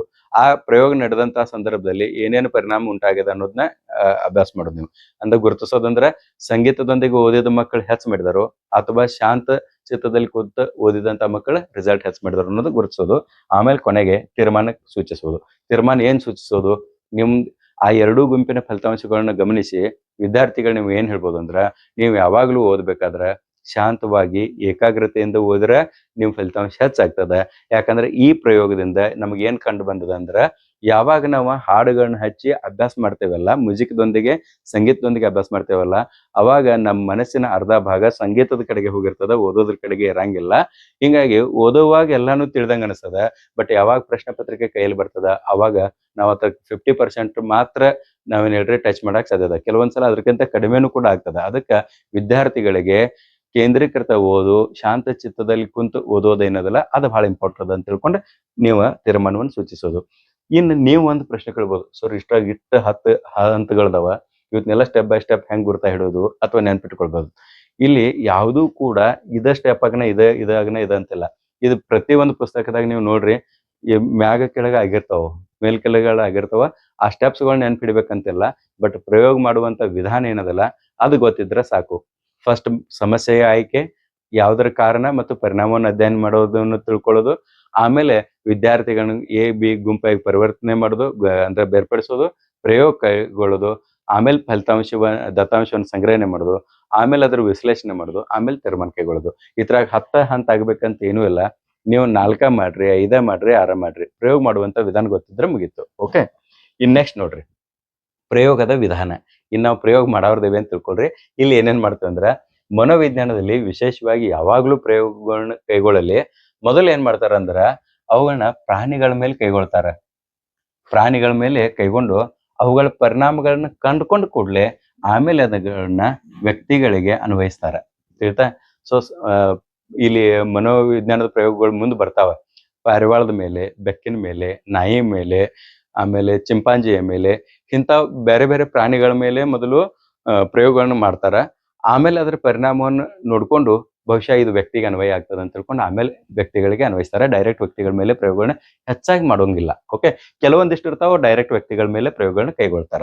ಇನ್ನು ಉದಾಹರಣೆಗೆ ನೋಡ್ಕೊಳ್ಳೋದಾದ್ರೆ, ಏನೇನು ನಾವು ಈ ಒಂದು ಪ್ರಯೋಗ ವಿಧಾನದಲ್ಲಿ ಅಧ್ಯಯನ ಮಾಡಬೇಕು. ಈ ಸಮಸ್ಯೆಗಳು ಅಂತ ಹೇಳಿ ಒಂದು ತಗೊಂಡಲ್ಲ, ಸಂಗೀತದೊಂದಿಗೆ ಓದೋದ್ರಿಂದ ಸ್ಮರಣ ಶಕ್ತಿಯ ಮೇಲೆ ಪ್ರಭಾವ ಅಂತ ಹೇಳಿ. ಹಂಗ ಇಲ್ಲಿ ಏನೇನ್ ನೋಡ್ಬೋದು ಅಂತಂದ್ರೆ, ಒಂದೇದು ಸಾಧನೆಯ ಮೇಲೆ ಅವಧಾನ ವಿಭಜನೆಯ ಪರಿಣಾಮ. ಸೊ ಇದ್ರಾಗ ನೀವು ಹೇಳ್ಬೇಕು ನನಗೆ, ಇದು ಏನಿದಾವಲ್ಲ ಇದ್ ನಾನು ಹೇಳ್ತಾ ಹೋಗ್ತಾನೆ. ನೀವು ಇದ್ರಾಗ ಸ್ವತಂತ್ರ ಚರಾಂಶ ಯಾವ್ದ ಮತ್ತು ಪರತಂತ್ರ ಚರಾಂಶ ಯಾವ್ದ ಅನ್ನೋದನ್ನ ನೀವ ಇಲ್ಲಿ ಬರ್ಕೊಳ್ಬೇಕು. ಈಗ ನಾ ಹೇಳಿದಾನೆ ಬುಕ್ನಾಗ ನೋಟ್ಸ್ ಬರ್ರಿ ಅಂತ, ಆ ಬುಕ್ನಾಗ ಬರೋದು ಸ್ವತಂತ್ರ ಚರಾಂಶ, ಪರತಂತ್ರ ಚರಾಂಶ ಇವೆರಡನ್ನ ನೀವು ಬರಿಬೇಕು. ಸ್ವತಂತ್ರ ಅವಲಂಬಿತ ಚರಾಂಶ ಏನಿದಲ್ಲ ಅದನ್ನ ಬರಿತಾವ್ರಿ. ಸಾಧನೆಯ ಮೇಲೆ ಅವಧಾನ ವಿಭಜನೆಯ ಪರಿಣಾಮ, ಇದ್ರಾಗ ಸ್ವತಂತ್ರ ಚರಾಂಶ ಯಾವ್ದ ಮತ್ತ ಅವಲಂಬಿತ ಚರಾಂಶ ಯಾವ್ದು ಅನ್ನೋದನ್ನ ಬರಿಬೇಕು. ಎರಡನೇದು ಜೀವ ವಿಜ್ಞಾನ ಬೋಧನೆಯಲ್ಲಿ ಸಂಶೋಧನಾ ವಿಧಾನದ ಪರಿಣಾಮ. ಮೂರನೇದು ಧಾರಣೆಯ ಮೇಲೆ ಅರ್ಥಪೂರ್ಣತೆಯ ಪ್ರಭಾವ. ನಾಲ್ಕನೇದು ಭಾಷಾ ಬೋಧನೆಯಲ್ಲಿ ಗ್ರಹಣ ಸಾಮರ್ಥ್ಯ ಹೆಚ್ಚಿಸುವಲ್ಲಿ ಮೌನ ವಾಚನದ ಪ್ರಭಾವ, ಇದನ್ನು ಬರಿಬೇಕು. ಐದನೇದು ಕಲಿಕೆಯ ಮೇಲೆ ವಿರಾಮ ಅವಧಿಗಳ ಪರಿಣಾಮ. ಆರನೇದು ವಿದ್ಯಾರ್ಥಿಗಳ ಶೈಕ್ಷಣಿಕ ಸಾಧನೆಯ ಮೇಲೆ ವ್ಯಾಸಂಗದ ಕೌಶಲ್ಯಗಳ ಪ್ರಭಾವ. ಇವಿಷ್ಟ 6 ನಾನಿಲ್ಲಿ ಸಮಸ್ಯೆಗಳನ್ನ ಕೊಟ್ಟಿದ್ದೀನಿ, ಪ್ರಯೋಗಕ್ಕಿರುವಂತಹ ವಿಷಯಗಳನ್ನ ಕೊಟ್ಟಿದ್ದೀನಿ. ಇವೆಲ್ಲ ಶಿಕ್ಷಣದಲ್ಲಿ ಅತಿ ಮಹತ್ವವಾದಂತಹ ವಿಷಯಗಳದಾವ. ಸೊ ಇವುಗಳಲ್ಲಿ ಸ್ವತಂತ್ರ ಚರಾಂಶ ಯಾವ್ದನ್ನೋದು ಬರೋದು ಪ್ರತಿಯೊಂದು. ಈಗ ನೀವೇನ್ ಮಾಡ್ರಿ, ಫಸ್ಟ್ ಇದನ್ನ ಬರ್ಕೊಳ್ರಿ, ಕೆಳಗಡೆ ಸ್ವತಂತ್ರ ಚರಾಂಶ, ಅದ್ರ ಕೆಳಗಡೆ ಅವಲಂಬಿತ ಚರಾಂಶ, ಎರಡನೇದು ಬರೋದ ಸ್ವತಂತ್ರ ಅವಲಂಬಿತ, ಈ ರೀತಿ ಮಾಡಿ ಬರಿಬೇಕು. ಓಕೆ, ಇನ್ ನೆಕ್ಸ್ಟ್ ನೋಡ್ರಿ ಪ್ರಾಯೋಗಿಕ ವಿನ್ಯಾಸಗಳು ಅಂತಂದಂಗೆ. ಈಗ ನಾವು ಇದು ಬಹಳ ಇಂಪಾರ್ಟೆಂಟ್ ಅದ. ನಮಗ್ ಬರೇ ಒಂದೇ ರೀತಿ, ಈಗ ನಾ ಹೇಳಿಲ್ಲ ಎ ಗುಂಪ ಬಿ ಗುಂಪ ಪ್ರಯೋಗ ಮಾಡ್ರಿ ಅಂತ ತಿಳ್ಕೊಂಡು, ಎಲ್ಲಾ ಪ್ರಯೋಗಗಳು ಒಂದೇ ರೀತಿ ಇರೋದಿಲ್ಲ. ಇದ್ರ ಬೇರೆ ಬೇರೆ ಪ್ರಕಾರಗಳು ಇರ್ತಾವ. ಅವು ಯಾವ ಅನ್ನೋದನ್ನ ನಾವು ನೋಡ್ಬೇಕು. ಸೊ ಪ್ರಾಯೋಗಿಕ ವಿನ್ಯಾಸಗಳು, ಎಕ್ಸ್ಪೆರಿಮೆಂಟಲ್ ಡಿಸೈನ್ಸ್ ಅಂತ ಹೇಳಿ ಕರಿತೀವಿ.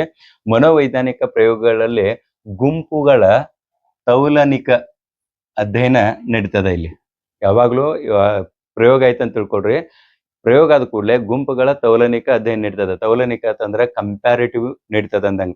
ಈಗ ಎ ಗುಂಪ ಬಿ ಗುಂಪ ಇರ್ತದ, ಅವುಗಳ ಫಲಿತಾಂಶ ಬಂದ ಕೂಡಲೇ ಎರಡೂ ತರ ಕಂಪ್ಯಾರಿಸನ್ ಮಾಡಿ ಯಾವ್ದು ಹೆಚ್ಚ ಯಾವ್ದು ಕಡಿಮೆ, ಯಾವ್ದು ಹೆಚ್ಚ ಆಗ್ಲಿಕ್ಕೆ ಕಾರಣಗಳೇನು, ಯಾವ್ದು ಕಡಿಮೆ ಆಗ್ಲಿಕ್ಕೆ ಕಾರಣಗಳೇನು, ಇಂಥ ತರ ಕಂಪ್ಯಾರಿಟಿವ್ ಸ್ಟಡಿ ನಡೀತದ, ತೌಲನಿಕ ಅಧ್ಯಯನ ನಡೀತದ. ಅದರ ಸಲುವಾಗಿ ಮೊದಲನೇ ಗುಂಪನ್ನ ಯಾವಾಗ್ಲೂ ಎಕ್ಸ್ಪೆರಿಮೆಂಟ್ಗೆ ಒಳಪಡಿಸುವಂತ ಮೊದಲನೇ ಗುಂಪು ಏನಿರ್ತದಲ್ಲ, ಈಗ ಐತ್ ನೋಡು ಒಂದೇದು ಮೊದಲನೇ ಗುಂಪನ್ನ ನಾವ ಪ್ರಾಯೋಗಿಕ ಗುಂಪು ಅಂತ ಹೇಳಿ ಕರಿತೇವಿ. ಎಕ್ಸ್ಪೆರಿಮೆಂಟಲ್ ಗ್ರೂಪ್ ಮೊದಲನೇ ಗುಂಪನ್ನ ನಾವೇನ್ ಮಾಡಿದ್ವು, ಪ್ರಾಯೋಗಿಕ ಗುಂಪ. ಎ ಗುಂಪಿಗೆ ಸಂಗೀತದೊಂದಿಗೆ ಓದಿಸಿದ್ವು, ಬಿ ಗುಂಪಿಗೆಲ್ಲ. ಯಾಕಂದ್ರೆ ಬಿ ನಮ್ದು ಎರಡನೇ ಗುಂಪು, ಎ ಗುಂಪು ಯಾವಾಗ್ಲೂ ಪ್ರಾಯೋಗಿಕ ಗುಂಪು ಅಂತ ಹೇಳಿ ಅನಿಸ್ತದ.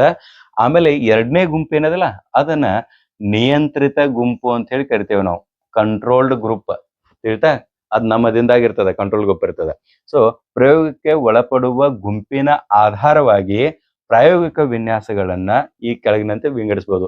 ಅಂದ್ರೆ ಒಂದ್ 4 ರೀತಿ ಬರ್ತಾವೆ ತರಗ ಎಕ್ಸ್ಪೆರಿಮೆಂಟಲ್ ಡಿಸೈನ್ಸ್. ಇದು ಎದರ ಮ್ಯಾಗ ನಾವು ವಿಂಗಡಣೆ ಮಾಡ್ತೇವೆ ಹೇಳ್ರಿ? ಪ್ರಯೋಗಕ್ಕೆ ಒಳಪಡುವ ಗುಂಪಿನ ಆಧಾರವಾಗಿ, ಎಷ್ಟು ಗುಂಪುಗಳು ಅದಾವ ಅನ್ನೋದು ಆಧಾರವಾಗಿ ಇಟ್ಕೊಂಡ ನಾವ ಎಕ್ಸ್ಪೆರಿಮೆಂಟಲ್ ಡಿಸೈನ್ಸ್ ಪ್ರಾಯೋಗಿಕ ವಿನ್ಯಾಸಗಳನ್ನ ಮಾಡ್ತೇವೆ. ಸೊ ಇದ್ರಾಗ ಮುಖ್ಯವಾಗಿ 4 ವಿನ್ಯಾಸಗಳದಾವ. ಈ 4 ವಿನ್ಯಾಸಗಳನ್ನ ಒಂದ್ ಕಡೆಗೆ ನೀವು ನೋಟ್ ಮಾಡಿ ಇಟ್ಕೊಳ್ರಿ. ಈ ನೋಟ್ಸ್ ಹೆಂಗ್ ಬರೀತಿರಲ್ಲ ಅದ್ರ ಮುಂದೆ ಹಂಗ ಬರಿತಾ ಹೋಗ್ರಿ. ಒಂದೇದ್ ಏನತ್ತಂದ್ರೆ ವಿನ್ಯಾಸ, ಒಂದೇದು ಏಕ ಸಮೂಹ ವಿನ್ಯಾಸ. ಇದಕ್ಕೆ ಇಂಗ್ಲಿಷ್ನ್ಯಾಗ ಸಿಂಗಲ್ ಗ್ರೂಪ್ ಡಿಸೈನ್ ಅಂತ ಹೇಳಿ ಕರಿತೇವಿ. ಫಾರ್ ಎಕ್ಸಾಂಪಲ್, ಈಗ ಅಗದಿ ಸಣ್ಣ ಒಂದೇ ಲೈನ್ದಾಗ ನಿಮ್ಗೆ ಅರ್ಥವನ್ನು ಹೇಳ್ತಾ ಹೋಗ್ತಾನೆ. ಏಕ ಸಮೂಹ ವಿನ್ಯಾಸ, ಸಿಂಗಲ್ ಗ್ರೂಪ್ ಡಿಸೈನ್ ಅಂತಂದ್ರ ಪ್ರಯೋಗಕ್ಕ ನಾವು ಒಂದೇ ಗುಂಪನ್ನ ಆಯ್ಕೆ ಮಾಡ್ಕೊಳ್ತೇವಿ. ಇಲ್ಲಿ ಬೇರೆ ಬೇರೆ ಎ ಬಿ ಅಂತ ಇರಂಗಿಲ್ಲ, ಒಂದೇ ಗುಂಪು ಇರ್ತದ. ಮೊದಲನೇ ಸಲ ಅವರಿಗೆ ಸಂಗೀತದೊಂದಿಗೆ ಓದಿಸ್ತೇವಿ, ಎರಡನೇ ಸಲ ಸಂಗೀತ ಇಲ್ಲದ ಓದಿಸ್ತೇವಿ.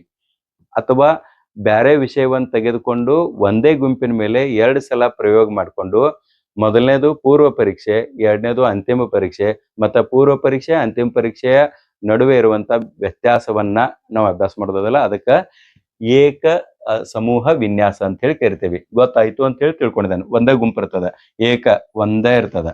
ಇನ್ನು ಎರಡನೇದು ಸಮಾಂತರ ಸಮೂಹ ವಿನ್ಯಾಸ. ಸಮಾಂತರ ಸಮೂಹ ವಿನ್ಯಾಸ ಅಂತಂದ್ರೆ ಎಕ್ಸಾಕ್ಟ್ಲಿ ಉದಾಹರಣೆ ತಗೊಂಡು ಏನೇನ್ ಡಿಸ್ಕಷನ್ ಮಾಡಿದಿಲ್ಲ, ಎ ಗುಂಪ ಬಿ ಗುಂಪ ಇವೆರಡು ಸಮಾನ ಇರ್ತಾವ, ಆದ್ರ ವಾತಾವರಣ ಬೇರೆ ಬೇರೆ ಇರ್ತದ. ಒಂದಕ್ಕ ಶಾಂತ ವಾತಾವರಣ, ಇನ್ನೊಂದಕ್ಕ ಸಂಗೀತದ ವಾತಾವರಣ. ಇದಕ್ಕ ಸಮಾಂತರ ಅಂದ್ರೆ ಎರಡು ಅಂತಂದಂಗ. Okay.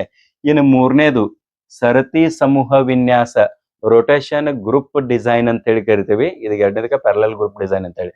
Rotation group design, rotation ಅಂತಂದ್ರೆ ಈಗ ನೋಡ್ರ ಫಾರ್ ಎಕ್ಸಾಂಪಲ್ ಒಂದನೇ ಗುಂಪು ಎರಡನೇದ್ ಇರ್ತದ, ಇಲ್ಲಿ ಮೂರನೇದ್ ಇರ್ತದ ಅಂತ ತಿಳ್ಕೊಳ್ರಿ. ಇಲ್ಲಿ 3 ರೀತಿಯಾದ, ಅಂದ್ರೆ ಒಂದ್ ಪ್ರಯೋಗ ಮಾಡ್ಬೇಕಾದ್ರ 3ರಿಂದ ಅತಿ ಹೆಚ್ಚು ವಿಷಯಗಳನ್ನ ನಾವು ಇಲ್ಲಿ ತಿಳ್ಕೊಳ್ಳೋದದ ಅಂತ ತಿಳ್ಕೊಳ್ರಿ. ಹೆಚ್ಚು ಅಂಶಗಳನ್ನ ನಾವು ಪರೀಕ್ಷೆ ಮಾಡಿರ್ತೇವೆ. ಸೊ ಎ ಗುಂಪಿನವ್ರ ಇಲ್ಲಿ ಮೊದಲನೇ ಗುಂಪಿನವ್ರ ಈ ಪ್ರಯೋಗ ಮಾಡ್ತಾರೆ, ಎರಡನೇದು ಇದು ಮಾಡ್ತಾರ, ಮೂರನೇ ಗುಂಪು ಇಲ್ಲಿ ಇರ್ತದ, ನಾಲ್ಕನೇದು ಇಲ್ಲಿ ಇರ್ತದ. ಇವ್ರು ಎದವ್ರು ಇಲ್ಲಿ ಬರ್ತಾರ, ಬಿ ದವ್ರು ಇಲ್ಲಿ ಬರ್ತಾರ.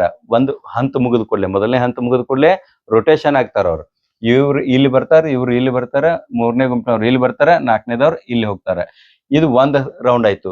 ನೆಕ್ಸ್ಟ್ ರೌಂಡ್ದಾಗ ಮತ್ತ ಮುಂದುವರೆದ ಅಂದ್ರೆ ಇಲ್ಲಿ ಪ್ರತಿ ಸಲಕ್ಕೂ ಒಂದೊಂದು ವಿಷಯಗಳು ಬೇರೆನೆ ಇರ್ತಾವ. ಇಲ್ಲಿ 4 ವಿಷಯಗಳು ಅದಾವ, 4 ಸಲ ರೊಟೇಷನ್ ಆಗ್ಬೇಕು, ಅವಾಗ ಒಂದು ಪ್ರಯೋಗ ಮುಗೀತು ಅಂದಂಗ. ಇದಕ್ಕ ರೊಟೇಷನ್ ಗ್ರೂಪ್ ಡಿಸೈನ್ ಅಂತ ಹೇಳಿ ಕರಿತೇವಿ. ಇನ್ 4ನೇದು ಮತ್ತು ಕೊನೆಯದು ಯಾವ್ದಂದ್ರ ಬಹು ಸಮೂಹ ವಿನ್ಯಾಸ, ಫ್ಯಾಕ್ಟೋರಿಯಲ್ ಡಿಸೈನ್ ಅಂತ ಹೇಳಿ ಕರಿತೇವೆ ನಾವು. ಬಹು ಸಮೂಹ ಅಂತಂದ್ರೆ ನಿಮ್ಗೆ ಗೊತ್ತಾಯ್ತು, ಬಹು ಅಂತಂದ್ರೆ ಬಹಳಷ್ಟು ಸಮೂಹಗಳಿರ್ತಾವ. ಆಮೇಲೆ ಒಂದು ಪ್ರಯೋಗವನ್ನು ಕೈಗೊಳ್ತೇವಿ, ಪ್ರತಿ ಗುಂಪಿನ ನಡುವೆ ಆದಂತ ವ್ಯತ್ಯಾಸವನ್ನ ಚೆಕ್ ಮಾಡ್ತೇವಿ. ಇದ್ರಾಗ ಮೊದಲನೇ ಗುಂಪು ಏನದಲ್ಲ ಇದರದ ಫಲಿತಾಂಶ ಏನದ ಅನ್ನೋದು ನೋಡ್ತೀವಿ, ಎರಡನೇ ಗುಂಪಿನವ್ರ ಫಲಿತಾಂಶ, ಮೂರನೇ ಗುಂಪಿನವ್ರ ಫಲಿತಾಂಶ, ಹಿಂಗ್ ಸಾಕಷ್ಟು ಗುಂಪಿನವ್ರ ಫಲಿತಾಂಶಗಳನ್ನ ನಾವು ಚೆಕ್ ಮಾಡ್ತಾ ಹೋಗ್ತೀವಿ. ಅದಕ್ಕೆ ಏನ್ ಮಾಡ್ತೇವೆ, ಬಹು ವಿನ್ಯಾಸ ಇದು ಬಹು ಸಮೂಹ ವಿನ್ಯಾಸ ಅಂತ ಹೇಳಿ ಕರಿತೇವಿ. ಇನ್ನ ಮುಂದುವರೆದ ಇದನ್ನ ಚೆಕ್ ಹೆಂಗ್ ಮಾಡ್ತೇವಿ, ಪ್ರಯೋಗ ಮಾಡಿದ ಕೂಡಲೇ ಅದನ್ನ ರಿಸಲ್ಟ್ ಕೊಡ್ಬೇಕಲ್ಲ. ಸೊ ರಿಸಲ್ಟ್ ಕೊಡ್ಬೇಕಾದ್ರೆ ಯಾವ ವಿನ್ಯಾಸವನ್ನ ಯಾವ ಪ್ರಯೋಗಕ್ಕೆ ಒಳಪಡಿಸೋದು ಅನ್ನೋದು ಬಹಳ ಮುಖ್ಯ ಅದ. 4 ವಿನ್ಯಾಸಗಳನ್ನ ಒಂದೇ ಪ್ರಯೋಗಕ್ಕೆ ಒಳಪಡಿಸೋದಲ್ಲ, ಪ್ರಯೋಗದ ಆಧಾರದ ಮೇಲೆ ಅಥವಾ ಪ್ರಯೋಗದ ವಿಷಯದ ಆಧಾರದ ಮೇಲೆ ಯಾವ ವಿನ್ಯಾಸವನ್ನ ಉಪಯೋಗಿಸ್ಕೊಳ್ಬೇಕು ಅನ್ನೋ ಜ್ಞಾನ ಶಿಕ್ಷಕನಿಗಿರಬೇಕು, ಪ್ರಯೋಗಕರ್ತನಿಗಿರಬೇಕು. ಅದು ಬಹಳ ಇಂಪಾರ್ಟೆಂಟ್ ಅದ. ನಮಗ್ ಒಂದೊಂದು ಸಲ ಏಕ ಸಮೂಹ ವಿನ್ಯಾಸ ಆಗ್ಬೋದು, ಎರಡನೇದು ಸಮಾಂತರ ಆಗ್ಬೋದು, ಮೂರನೇದು ಸರತಿ ಆಗ್ಬೋದು, ನಾಲ್ಕನೇದ ಬಹು ವಿನ್ಯಾಸ ಆಗ್ಬೋದು. ತಿಳಿತಾ? ಬಹು ಸಮೂಹ ವಿನ್ಯಾಸ ಆಗ್ಬೋದು. ಈಗ ನೀವು ರೆಗ್ಯುಲರ್ B.Ed ಮಾಡಿ ನಿಮಗೊಬ್ಬರು ಶಿಕ್ಷಕರ ಅತಿ ಒಳ್ಳೆಯವ್ರು ಸಿಕ್ಕಿದ್ರ ಅಂತ ತಿಳ್ಕೊಡ್ರಿ, ಆವಾಗ ಈ ಎಲ್ಲಾ ಪ್ರಯೋಗಗಳನ್ನ ಮಾಡಿರ್ತಾರ. ಮತ್ತು ನೈಜವಾಗಿ ಪ್ರಯೋಗಗಳಲ್ಲಿ ನೀವು ಭಾಗಿಯಾಗದ ಹೊರತು 100% ಜ್ಞಾನ ಇದರಲ್ಲಿ ಸಿಗೋದಿಲ್ಲ. ಸೊ ಇದು ಥೆರಾಟಿಕಲ್ ಅದ, ತಿಳ್ಕೊಳ್ಳುವಂತ ಪ್ರಯತ್ನವನ್ನು ಮಾಡ್ರಿ. ಎಷ್ಟು ಸಾಧ್ಯದ ಅಷ್ಟು ನಾನು ಎಲ್ಲಾ ಡೀಟೇಲ್ಸ್ ನಿಮ್ಗೆ ಕೊಡ್ಲಿಕ್ಕೆ ಪ್ರಯತ್ನ ಪಡ್ತಾ ಇದ್ದೀನಿ. ಯಾಕಂದ್ರೆ ನಾವು ಒಂದು ಪ್ರಯೋಗ ಕೈಗೊಳ್ಬೇಕಾಯ್ತು ಅಂತ ತಿಳ್ಕೊಳ್ರಿ, ಪ್ರಯೋಗಕ್ಕೆ ವಿಷಯ, ಆಮೇಲೆ ನೀವು ಎದುರುಗಡೆನೆ ಇರಬೇಕು. ನೀವು ಆನ್ಲೈನ್ದಾಗ ಆಗಂಗಿಲ್ಲ, ಲೈವ್ ಇರಬೇಕು. ಅವಾಗ ಮಾತ್ರ ಅದು ಸಕ್ಸಸ್ ಆಗ್ಲಿಕ್ಕೆ ಸಾಧ್ಯ ಅದ. ಯಾಕಂದ್ರೆ ಅದಕ್ಕೆ ಫಾರ್ಮ್ಯಾಟ್ಸ್ ಇರ್ತಾವ. ಫಾರ್ಮ್ಯಾಟ್ಸ್ ಕೊಟ್ಟಾಗ ನಿಮ್ ತೊಂದರೆಗಳು ಬಂದ್ರೆ ನಾವು ಅದನ್ನ ಸೊಲ್ಯೂಷನ್ ಮಾಡ್ತೀವಿ. ಇದೆಲ್ಲ ಸಾಕಷ್ಟು ಅಂಶಗಳಲ್ಲಿ ನಡೀತಾವ. ಸೊ ಇರ್ಲಿ, ಈಗ ಈ ವಿನ್ಯಾಸಗಳ ಆಧಾರವಾಗಿ ಪ್ರಯೋಗಗಳನ್ನ ನಡೆಸಿ ನಾವು ಪರಿಣಾಮಗಳನ್ನ ಈ ಕೆಳಗಿನ ರೀತಿಯಲ್ಲಿ ತಿಳಿಬಹುದು. ಏನೇನ್ ಮಾಡ್ಬೋದು ಅಂತಂದ್ರೆ, 1ನೇ ಹಂತದಾಗ ಪೂರ್ವ ಪರೀಕ್ಷೆ ಮಾಡ್ತೇವೆ.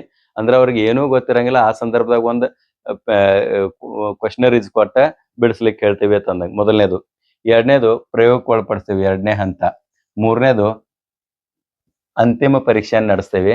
ಆವಾಗ ರಿಸಲ್ಟ್ ಅನ್ನ ಅನಾಲಿಸಿಸ್ ಮಾಡ್ಬೇಕಾದ್ರೆ ಶೇಕಡಾ ಫಲ ಇದೇನೈತಲ್ಲ, ನಾವು ಫೈನಲ್ ನಾವು ರಿಸಲ್ಟ್ ನೋಡೋರ್ದೇವೆ. ಶೇಕಡಾ ಫಲ ಈಸ್ ಈಕ್ವಲ್ ಟು ಅಂತಿಮ ಪರೀಕ್ಷೆಯ ಅಂಕಗಳು ಮೈನಸ್, ಇದು ಮೈನಸ್ ಅಂತಿಮ ಪರೀಕ್ಷೆಯ ಅಂಕಗಳು, ಅಂದ್ರೆ ಇಲ್ಲಿ ಏನು ಫೈನಲ್ ತಗೋತಲ್ಲ ಆ ಅಂಕಗಳು ಮೈನಸ್ ಪೂರ್ವ ಪರೀಕ್ಷೆಯ ಅಂಕಗಳು, ಅಂದ್ರೆ ಈ ಅಂಕಗಳು ಇಲ್ಲಿ ಬರ್ತಾವ, ಡಿವೈಡೆಡ್ ಬೈ ಪಡೆಯಬಹುದಾದ ಗರಿಷ್ಠ ಅಂಕಗಳು, ಇಲ್ಲಿ ಇಮ್ಯಾಜಿನರಿ ಕಲ್ಪನೆಗೆ ಒಳಪಟ್ಟಂತ ಅಂಕಗಳು ಮೈನಸ್ ಪೂರ್ವ ಪರೀಕ್ಷೆಯ ಅಂಕಗಳು ಇಂಟು 100.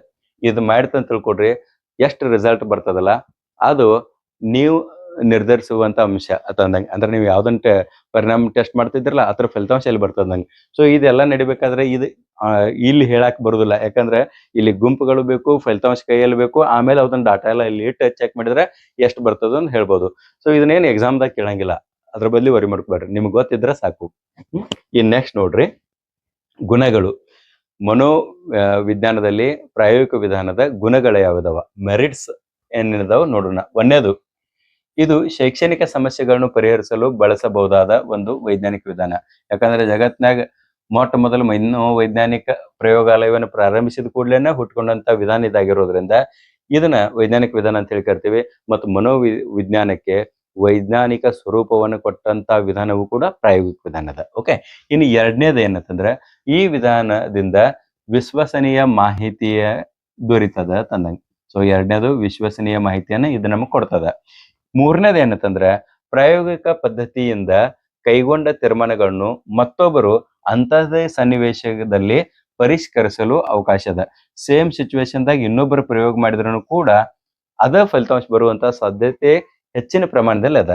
ನಾಲ್ಕನೇದು, ಶೈಕ್ಷಣಿಕ ಸಮಸ್ಯೆಗಳ ಬಗ್ಗೆ ವಸ್ತುನಿಷ್ಠವಾದ ಮತ್ತು ನಿಖರ, ವಸ್ತುನಿಷ್ಠ ಅಂದ್ರ ಸತ್ಯತೆಯಿಂದ ಕೂಡಿದ್ದು, ಮತ್ತು ನಿಖರ ಅಂದ್ರೆ ಅತಿ ಸ್ಪಷ್ಟವಾದ ಮಾಹಿತಿಯನ್ನ ಇದರಿಂದ ಕೊಡ್ಲಿಕ್ಕೆ ಸಾಧ್ಯ ಅದ.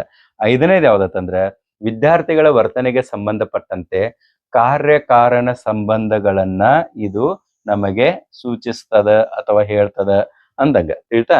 ಕಾರ್ಯಕಾರಣ, ಈಗ ನಾ ಹೇಳಲ್ಲ, ಸಂಗೀತದೊಂದಿಗೆ ಓದೋದ್ರಿಂದ ಸ್ಮರಣ ಶಕ್ತಿ ಮೇಲೆ ಆಗುವಂತ ಪರಿಣಾಮ. ಸೊ ಕಾರ್ಯನೂ ಅಲ್ಲೇ ಅದ, ಕಾರಣನೂ ಅಲ್ಲೇ ಅದ ತಂದಂಗ. ಇವು 5. ಇನ್ನಷ್ಟು ಗುಣಗಳದಾವಿತ್ರು ಯಾವತ್ತಂದ್ರ, ಆರನೇದು, ಬೋಧನಾ ಕಲಿಕಾ ಸಮಸ್ಯೆಗಳನ್ನು ಪರಿಹರಿಸಲು ಮಾರ್ಗದರ್ಶನ ಇರ್ತದೆ. ಇದು ಗೈಡ್ ಮಾಡ್ತದೆ. ಅದಕ್ಕೆ ಹೇಳ್ರಿ, ಬೋಧನೆ ಮತ್ತು ಕಲಿಕೆ ಮೇಲೆ ಆಗುವಂತ ಪರಿಣಾಮಗಳನ್ನ, ಚಲೋ ಕಾರಣಗಳು ಯಾವ್ದಾವ, ಕೆಟ್ಟ ಕಾರಣಗಳು ಯಾವ್ದಾವ, ಹೆಂಗ್ ಓದಬೇಕು, ಈ ಎಲ್ಲಾ ಪ್ರೊಸೆಸ್ ಟೀಚಿಂಗ್ ಲರ್ನಿಂಗ್ ಮೆಥಡ್ ಏನದಲ್ಲ ಅದಕ್ಕೆ ಸಂಬಂಧಪಟ್ಟಂತೆ ಎಲ್ಲಾ ಗೈಡ್ ಲೈನ್ಸ್ ಅನ್ನ ಇದ ಕೊಡ್ತದ ತನಗೆ ಈ ಪ್ರಯೋಗ. ಇನ್ ನೆಕ್ಸ್ಟ್, ಪ್ರಯೋಗ ಮಾಡುವವನು ಚರಾಂಶಗಳನ್ನ ನಿಯಂತ್ರಿಸಬಹುದು. ಈ ಚರಾಂಶಗಳನ್ನ ನಿಯಂತ್ರಣ ಮಾಡ್ಲಿಕ್ಕೆ ಪ್ರಯೋಗಕಾರನಿಗೆ ಸಾಧ್ಯ ಅದ. ಅದೊಂದು ಪ್ಲಸ್ ಪಾಯಿಂಟ್ ಇರ್ತಾರೆ, ಗುಣ ಅಂತ ಹೇಳ್ಬೋದು. 8ನೇದು, ಮುಂದಿನ ಪ್ರಯೋಗಗಳಿಗೆ ಹೊಸದಾದ ವಿಚಾರಗಳನ್ನು ಒದಗಿಸ್ತದೆ. ಈಗ ಒಂದು ಪ್ರಯೋಗ ಕೈಗೊಂಡಿದ್ದೇವೆ, ಅದರಾಗಿಂದ ಫಲಿತಾಂಶ ಎಲ್ಲ ಬಂದ ಕೂಡಲೇ ಇನ್ನು ಮುಂದಿನ ಪ್ರಯೋಗ ಈ ವಿಷಯವನ್ನು ಬಿಟ್ಟು ಯಾವ ರೀತಿ ಮಾಡ್ಬೋದು, ಹೊಸ ವಿಷಯಕ್ಕೆ ಸಂಬಂಧಪಟ್ಟಂತೆ ಏನ್ ಮಾಡ್ಬೋದು ಅನ್ನೋ ಐಡಿಯಾನು ಕೂಡ ಒಂದು ಪ್ರಯೋಗ ಆದ ಕೂಡಲೇ ಆಟೋಮೆಟಿಕ್ ಆಗಿ ನಮ್ಮ ತಲೆ ಒಳಗೆ ಬರ್ತದೆ. ಇನ್ನು 9ನೇದು, ಪ್ರಯೋಗಶಾಲೆಯಲ್ಲಿ ನಡೆಸುವ ಪ್ರಯೋಗಗಳಲ್ಲಿ ನಿಯಂತ್ರಣ ವಿಧಾನವನ್ನು ಹೆಚ್ಚು ನಿಖರವಾಗಿ ಅಳವಡಿಸಲು ಸಾಧ್ಯವಿದೆ. ನಿಯಂತ್ರಣ ಅಂದ್ರೆ ಪ್ರಯೋಗಶಾಲೆದಾಗ ನಾವು ಇದು ಮಾಡ್ಬೇಕಾಯ್ತು, ಪ್ರಯೋಗಶಾಲೆಯಲ್ಲಿ ಪ್ರಯೋಗಗಳನ್ನು ಕೈಗೊಳ್ಬೇಕಾದ್ರೆ ನಿಯಂತ್ರಣ ವಿಧಾನವನ್ನ ಹೆಚ್ಚು ನಿಖರವಾಗಿ ಅಳವಡಿಸಲಿಕ್ಕೆ ಇದು ಸಹಾಯಕಾರಿ ಆಗ್ತದೆ ಅಂದಾಗ. ಇದರಿಂದ ನಮ್ಗೆ ಕಂಟ್ರೋಲ್ ಎಲ್ಲದ್ರ ಮೇಲೆ ಬರ್ತದೆ. ಯಾಕಂದ್ರ ಲರ್ನಿಂಗ್ ಟ್ರಾನ್ಸ್ಫಾರ್ಮೇಶನ್ ಅಂತ ಹೇಳಿ ಬಂದ ಪ್ರಯೋಗ ಅದ.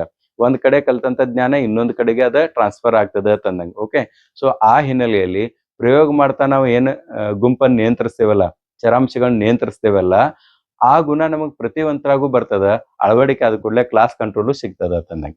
ಸೊ ನೆಕ್ಸ್ಟ್ ಇಲ್ಲಿ ನೋಡ್ರಿ, ದತ್ತಾಂಶಗಳ ವಿಶ್ಲೇಷಣೆಯಲ್ಲಿ ಕಂಪ್ಯೂಟರ್ಗಳ ಬಳಕೆ ಮಾಡ್ಲಿಕ್ಕೆ ಏನ್ ಶುರು ಮಾಡಿದ್ರಲ್ಲ ಪ್ರಾಯೋಗಿಕ ವಿಧಾನದಲ್ಲಿ, ಇದರಿಂದ ಏನಾಯ್ತಂದ್ರೆ ಕ್ಲಿಷ್ಟ ಶೈಕ್ಷಣಿಕ ಸಮಸ್ಯೆಗಳನ್ನ ಅಧ್ಯಯನ ಮಾಡ್ಲಿಕ್ಕೂ ಕೂಡ ಇದು ಅವಕಾಶವನ್ನು ಮಾಡಿಕೊಡ್ತು ಅಂತ ಹೇಳ್ತೀವಿ. ಸೊ ಇವಿಷ್ಟು ಇದರ ಗುಣಗಳಾದ್ರ, ಪ್ರಾಯೋಗಿಕ ವಿಧಾನದಲ್ಲಿಯೂ ಕೂಡ ಕೆಲವೊಂದಿಷ್ಟ ಅವಗುಣಗಳು ಅಥವಾ ಮಿತಿಗಳಿದಾವ. ಆ ಮಿತಿಗಳು ಯಾವತ್ತಂದ್ರೆ, ಪ್ರಾಯೋಗಿಕ ವಿಧಾನದಲ್ಲಿ ಒಂದೇದು, ಪ್ರಾಯೋಗಿಕ ವಿಧಾನದಲ್ಲಿ ವ್ಯಕ್ತಿಯನ್ನ ಪ್ರಯೋಗಕ್ಕೊಳಪಡಿಸಿದಾಗ ಅವನ ವರ್ತನೆ ಸಹಜವಾಗಿರದೆ ಕೃತಕವಾಗಿರಬಹುದು ಹಂಗ ಹೇಳ್ತಾರ. ಆಯ್ತಾ, ಕೃತಕವಾಗಿ. ಯಾಕಂದ್ರೆ ಪ್ರಯೋಗಕ್ಕೊಳಪಟ್ಟಾಗ ಯಾವಾಗ್ಲೂ ವ್ಯಕ್ತಿ ಇನ್ನಷ್ಟು ಚಲೋ ಮಾಡ್ಬೇಕಂತ ಹೇಳಿ ಕೃತಕವಾಗಿ ಅವಾಗಷ್ಟ ಹಾರ್ಡ್ ವರ್ಕ್ ಮಾಡುವಂತ ಸಾಧ್ಯತೆ ಅದ. ಓಕೆ, ಎರಡನೇದು, ಅವನ ವರ್ತನೆ ಸರಾಗವಾಗಿ ವ್ಯಕ್ತವಾಗಿರುವುದಿಲ್ಲ. ಇದು ಕರೆಕ್ಟ್ ಅದ. ಈಗ ಪ್ರಯೋಗ ಲಿಮಿಟೆಡ್ ಟೈಮ್ ಇತ್ತಂತ ತಿಳ್ಕೊಳ್ರಿ, ಅವಾಗ ಇಗ್ದು ಇಂಟ್ರೆಸ್ಟ್ಲೆ ಅವ್ ಎಲ್ಲಕ್ಕೆಲ್ಲ ಪರ್ಫೆಕ್ಟ್ ಮಾಹಿತಿಯನ್ನ ಕೊಡ್ತಾನ. ಬಟ್ ಆ ಪ್ರಯೋಗ ದೀರ್ಘಾವಧಿವರೆಗೆ ನಡೀತಂತ ತಿಳ್ಕೊಡ್ರಿ, ಕಂಟಿನ್ಯೂಸ್ ಆಗಿ ಹೊಂಟಂತ ತಿಳ್ಕೊಡ್ರಿ, ಅಷ್ಟೇ ಕಾನ್ಸಂಟ್ರೇಷನ್ ಆಗಿ ಆ ವ್ಯಕ್ತಿ ಕೂಡ್ಲಾರ. ಸೊ ಮೊದಲೇ ಆ ಪ್ರಯೋಗ ಆರಂಭದಲ್ಲಿ ಅವನು ಇಂಟ್ರೆಸ್ಟ್ ಹೆಚ್ಚಿರ್ಬೋದು, ಮಧ್ಯದಲ್ಲಿ ಕಡಿಮೆ ಆಗ್ಬೋದು, ನಂತರದಲ್ಲಿ ಮತ್ತಷ್ಟು ಕಡಿಮೆ ಆಗ್ಬೋದು ಅಥವಾ ಹೆಚ್ಚಾಗ್ಬೋದು. ಹಿಂಗ ಸರಾಗವಾಗಿ ಒಂದೇ ರೀತಿ ವರ್ತನೆ ವ್ಯಕ್ತವಾಗಂಗಿಲ್ಲ. ಮೂರನೇದು, ನಿಜ ಜೀವನದ ಸನ್ನಿವೇಶಗಳನ್ನ ಪ್ರಯೋಗಗಳಲ್ಲಿ ಪುನರಾವರ್ತಿಸಲು ಸಾಧ್ಯವಿಲ್ಲ. ಈಗ ಒಂದು ನಿಜ ಜೀವನದ ಘಟನೆಗಳನ್ನ ತಗೊಂಡು ನಾವು ಪ್ರಯೋಗ ಮಾಡಿದ್ವಿ ಅಂತ ತಿಳ್ಕೊಳ್ರಿ, ಅದನ್ನ ರಿಪೀಟ್ ಮತ್ತೊಮ್ಮೆ ಮಾಡಕ್ ಸಾಧ್ಯ ಇಲ್ಲ. ಯಾಕಂದ್ರೆ ಫಸ್ಟ್ ಟೈಮ್ ಅದು ನ್ಯಾಚುರಲ್ ಆಗಿರ್ತದೆ. ಎರಡನೇ ಟೈಮ್ ಮತ್ತೊಮ್ಮೆ ಪ್ರಯೋಗ ಒಳಪಡಿಸಿ ಸೇಮ್ ರಿಸಲ್ಟ್ ತೆಗಿತೇವತ್ತಂದ್ರ ಅವಾಗ ಅದು ನ್ಯಾಚುರಲ್ ಆಗಿರಂಗಿಲ್ಲ, ಅವಾಗ ಅದು ಕೃತಕವಾಗಿರ್ತದೆ ಅದನ್ನ. ನಾಲ್ಕನೇದು, ಕೇವಲ ತರಬೇತಿ ಹೊಂದಿದ ಶಿಕ್ಷಕರು ಮಾತ್ರ. ಇದು ಬಹಳ ಇಂಪಾರ್ಟೆಂಟ್ ಐತಿ. ಮತ್ತೆ ಇದೊಂದು ಏನೈತಿಲ್ಲ, ತರಬೇತಿ ಹೊಂದಿದ ಶಿಕ್ಷಕರು ಮಾತ್ರ ಅಂತ ಹೇಳಿ, ಇದು ಪ್ರತಿಯೊಂದು ವಿಧಾನದಾಗೂ ಕೂಡ ತರಬೇತಿ ಹೊಂದಿದ ಶಿಕ್ಷಕರು ಮಾತ್ರ ವಿಧಾನಗಳನ್ನ ಕೈಗೊಳ್ಳಿಕ್, ಮನೋವಿಜ್ಞಾನದ ವಿಧಾನಗಳನ್ನ ಕೈಗೊಳ್ಳಿಕ್ ಸಾಧ್ಯ ಅದ. ನಾರ್ಮಲ್ ವ್ಯಕ್ತಿಗಳು ಯಾರು ಕೂಡ ಪ್ರಯೋಗ ಮಾಡ್ಲಿಕ್ಕೆ ಆಗಂಗಿಲ್ಲ. ಐದನೇದು, ಪ್ರತಿಯೊಬ್ಬ ವ್ಯಕ್ತಿಯು ಅದ್ವಿತೀಯ, ಅವ್ ಎಕ್ಸೆಪ್ಷನಲ್ ಇರ್ತಾನ. ಒಬ್ಬ ಇದ್ದಂಗೆ ಇನ್ನೊಬ್ಬಿರಂಗಿಲ್ಲ, ಅದ್ವಿತೀಯ ಇರ್ತಾನೆ. ಆದ್ರಿಂದ ಪ್ರಯೋಗದಿಂದ ಕೈಗೊಂಡ ಸಾಮಾನ್ಯ ಕರಣಗಳನ್ನ ಹೆಚ್ಚು ವಸ್ತುನಿಷ್ಠವಾಗಿರಲು ಸಾಧ್ಯವಿಲ್ಲ. ಯಾಕಂದ್ರ ಒಬ್ಬ ವ್ಯಕ್ತಿ ಇನ್ನೊಬ್ಬ ವ್ಯಕ್ತಿ ಜೊತೆ ಇಲ್ಲ ಅಂತ ಅಂದ ಕೂಡ್ಲೆ ಅವ್ರ ಫಲಿತಾಂಶವು ಕೂಡ ಒಬ್ಬನಿಂದ ಒಬ್ಬಗೆ ಡಿಫ್ರೆನ್ಸ್ ಇರೋದು ಅಂತಂದಂಗೆ ಆಯ್ತಾ. ಸಾಮಾನ್ಯ ಕರಣಗಳು ಹೆಚ್ಚು ವಸ್ತುನಿಷ್ಠವಾಗಿರಲು ಆಗುವುದಿಲ್ಲ. ಅವೇನು 100% ಕರೆಕ್ಟ್ ಇರ್ತಾವ ಅಂತ ಹೇಳಕ್ ಆಗಿಲ್ಲ ನಂಗೆ. ಆರನೇದು, ಮಿತವ್ಯಯಕರ ವಿಧಾನವಲ್ಲ. ಯಾಕಂದ್ರೆ ಅದು ಖರ್ಚು ಬರ್ತದೆ. ಪ್ರಯೋಗ ತಂದ ಕೂಡಲೇ ಗುಂಪುಗಳನ್ನ ಮಾಡೋದು, ನಿಯಂತ್ರಣದಾಗ ಇಡೋದು, ಅದಕ್ಕೆ ಪ್ರಯೋಗಕ್ಕೆ ಒಳಪಡುವಂತ ವಸ್ತುಗಳನ್ನ ಉಪಯೋಗಿಸೋದು, ಇವೆಲ್ಲಾನು ಕೂಡ ಇದನ್ನ ಮಿತವ್ಯಯಕರ ಅಲ್ಲ. ಆಮೇಲೆ ಸಮಯ ಹಾಗೂ ಹಣದ ವಿಷಯದಲ್ಲಿ ಇದು ವೆಚ್ಚದಾಯಕ. ಓಕೆ, ಇನ್ನು ಎಂಟನೇದು, ಪ್ರಯೋಗದ ದತ್ತಾಂಶದಿಂದ ವ್ಯಕ್ತಿಯ ಸಮಗ್ರ ವರ್ತನೆಯ ಒಳನೋಟ ಪಡೆಯಲು ಸಾಧ್ಯವಾಗುವುದಿಲ್ಲ. ಇಲ್ಲಿ ಒಳನೋಟವನ್ನ ಅಂದ್ರೆ ಅವ ಏನು ವರ್ತನೆ ಅಂತ ತೋರ್ತಾನಲ್ಲ ಅದನ್ನಷ್ಟೇ ನಾವು ಅಭ್ಯಾಸ ಮಾಡ್ಬೋದು ಹೊರತ ಕಂಪ್ಲೀಟ್ ಆಗಿ ಅಂತರ್ವರ್ತನೆಯನ್ನ ನಾವು ಒಳನೋಟವನ್ನ ಪಡೆಯಕ್ಕೆ ಸಾಧ್ಯ ಆಗಂಗಿಲ್ಲ ಅಂದಾಗ. ಇನ್ನು ಒಂಬತ್ತನೇದು, ಮನೋವಿಜ್ಞಾನದಲ್ಲಿ ಹೆಚ್ಚಿನ ಪ್ರಯೋಗಗಳು ಕೆಳವರ್ಗದ ಪ್ರಾಣಿಗಳ ಮೇಲೆ ನಡೆದಿವೆ. ನಾ ಮೊದಲೇ ಹೇಳಿದ್ನಲ್ಲ, ಮೊದಲು ಪ್ರಾಣಿಗಳ ಮೇಲೆ ಮಾಡ್ತಾರ, ಆಮೇಲೆ ಮನುಷ್ಯರಲ್ಲಿ ಮಾಡ್ತಾರ ಅಂತ. ಇದು ಒಂದು ಡ್ರಾಬ್ಯಾಕ್. ಆಮೇಲೆ ಅವುಗಳ ಆಧಾರದ ಮೇಲೆ ಅಂದ್ರೆ ಪ್ರಾಣಿಗಳನ್ನ ಕೈಗೊಂಡ ಕೂಡಲೇ ಅವುಗಳ ಆಧಾರದ ಮೇಲೆ ಕೈಗೊಂಡ ತೀರ್ಮಾನಗಳನ್ನು ತರಗತಿಯ ಸನ್ನಿವೇಶಗಳಿಗೆ ಅಳವಡಿಸುವುದು ಸೂಕ್ತವಲ್ಲ. ಕೆಲವೊಂದಿಷ್ಟು ಪ್ರಾಣಿಗಳಿಗೆ ಮಾಡೋದೈತಿ ಪ್ರಯೋಗಗಳನ್ನ, ಯಾಕಂದ್ರೆ ಕೆಲವೊಂದು ಪ್ರಾಣಿಗಳಿಗೆ ಅಷ್ಟೇ ಮಾಡ್ತಾರ, ಅದ್ ಮನುಷ್ಯರಿಗೂ ಅನ್ವಯಿಸಂಗಿಲ್ಲ. ಬರೇ ಅದರ ಫಲಿತಾಂಶವನ್ನು ತೆಗೆದುಕೊಂಡ ಡೈರೆಕ್ಟ್ ಕ್ಲಾಸ್ ಮ್ಯಾಗ ಅದರ ಫಲಿತಾಂಶವನ್ನು ಉಪಯೋಗಿಸಿ ಇದೇ ರೀತಿ ಆಗ್ಬೇಕಂತೇಳಿ ಎಕ್ಸ್ಪೆಕ್ಟ್ ಮಾಡ್ತಾರಲ್ಲ, ಅದು ಸರಿ ಅಲ್ಲ ಅಂತ ತಿಳ್ಕೊಂಡು ಇದನ್ನ ಹೇಳ್ತಾರ. ಹೇಳ್ತಾ ಸೊ ಇವಿಷ್ಟ ಏನ್ ಹೇಳ್ರಿ, ಈ ತರ ಡಿಮೆರಿಟ್ಸ್ ಅಂದಂಗ. ಇನ್ನು ಕೊನೆಯದು ಯಾವ್ದಂದ್ರೆ ಸಮಾರೋಪ ಅಂದಂಗ. ಯಾವುದೇ ಒಂದು ಮನೋವೈಜ್ಞಾನಿಕ ಪ್ರಯೋಗ ವಿಧಾನವನ್ನು ತೆಗೆದುಕೊಂಡಾಗ ಗುಣಗಳು ಮತ್ತು ಮಿತಿಗಳು ಇರೋದು ಸಹಜದ. ಕೆಲವೊಂದ್ಸಲ ಮಿತಿಗಳು ಹೆಚ್ಚಾಗ್ತಾವ, ಆವಾಗ ಆ ವಿಧಾನ ತಪ್ಪು ಅನಿಸ್ತದ. ಕೆಲವೊಂದ್ಸಲ ಗುಣಗಳು ಹೆಚ್ಚಿರೋದ್ರಿಂದ ಅದರ ನಿಖರತೆ ಹೆಚ್ಚಾಗ್ತದ. ಪ್ರಾಯೋಗಿಕ ವಿಧಾನದಾಗೂ ಕೂಡ ಗುಣಗಳು ಮತ್ತು ಮಿತಿಗಳು ಇದ್ರೂ ಕೂಡ ಮನೋವಿಜ್ಞಾನಕ್ಕೆ ಒಂದು ವೈಜ್ಞಾನಿಕ ಟಚ್ ಅನ್ನು ಕೊಟ್ಟಂತ, ವೈಜ್ಞಾನಿಕ ಸ್ಪರ್ಶವನ್ನು ಕೊಟ್ಟಂತ ವಿಧಾನ ಒಂದಿದ್ರ ಅದ ಪ್ರಾಯೋಗಿಕ ವಿಧಾನ ಅಂತ ನಾವು ಹೇಳ್ತೇವೆ. ಈ ಹಿನ್ನೆಲೆಯಲ್ಲಿ ಒಬ್ಬ ಶಿಕ್ಷಕನಿಗೆ ಪ್ರಾಯೋಗಿಕ ವಿಧಾನದ ಒಂದು ಅನುಭವ ಜ್ಞಾನ ಅತಿ ಅವಶ್ಯಕದ. ಆ ಹಿನ್ನೆಲೆಯಲ್ಲಿ ಇದನ್ನ ಒಂದ್ ಬಿಟ್ಟು 2 ಸಲ ನೀವು ರಿಪೀಟ್ ಆಗಿ ವಿಡಿಯೋ ನೋಡ್ರಿ, ನೋಟ್ಸ್ ಪರ್ಫೆಕ್ಟ್ ಮಾಡ್ಕೊಡ್ರಿ. ನಿಮಗ್ ಗೊತ್ತಿರುವಂತ ಹೆಚ್ಚಿನ ವಿಷಯಗಳನ್ನ ಇದ್ರ ಜೊತೆಗೆ ಸೇರಿಸ್ರಿ. ಡೌಟ್ಗಳನ್ನ ನೀವು ಇಟ್ಕೋಬೇಡ್ರಿ, ಕೇಳುವಂತ ಮನೋಭಾವನ ತಾವು ಬೆಳೆಸ್ಕೊಳ್ರಿ. ಮತ್ತ ಈ ಮನೋವಿಜ್ಞಾನದ ಜ್ಞಾನವನ್ನ ಇನ್ನಷ್ಟು ಹೆಚ್ಚು ಮಾಡ್ಕೊಡ್ರಿ ಅಂತ ಹೇಳ್ತಾ ಇವತ್ತಿನ ವಿಡಿಯೋವನ್ನ ಇಲ್ಲಿಗೆ ಮುಗಿಸೋಣ. ಮುಂದಿನ ಒಂದು ವಿಧಾನವನ್ನು ಕುರಿತು ನಾವು ಮುಂದಿನ ಅವಧಿಯಲ್ಲಿ ಅಭ್ಯಾಸ ಮಾಡೋಣ. ನಮಸ್ಕಾರ.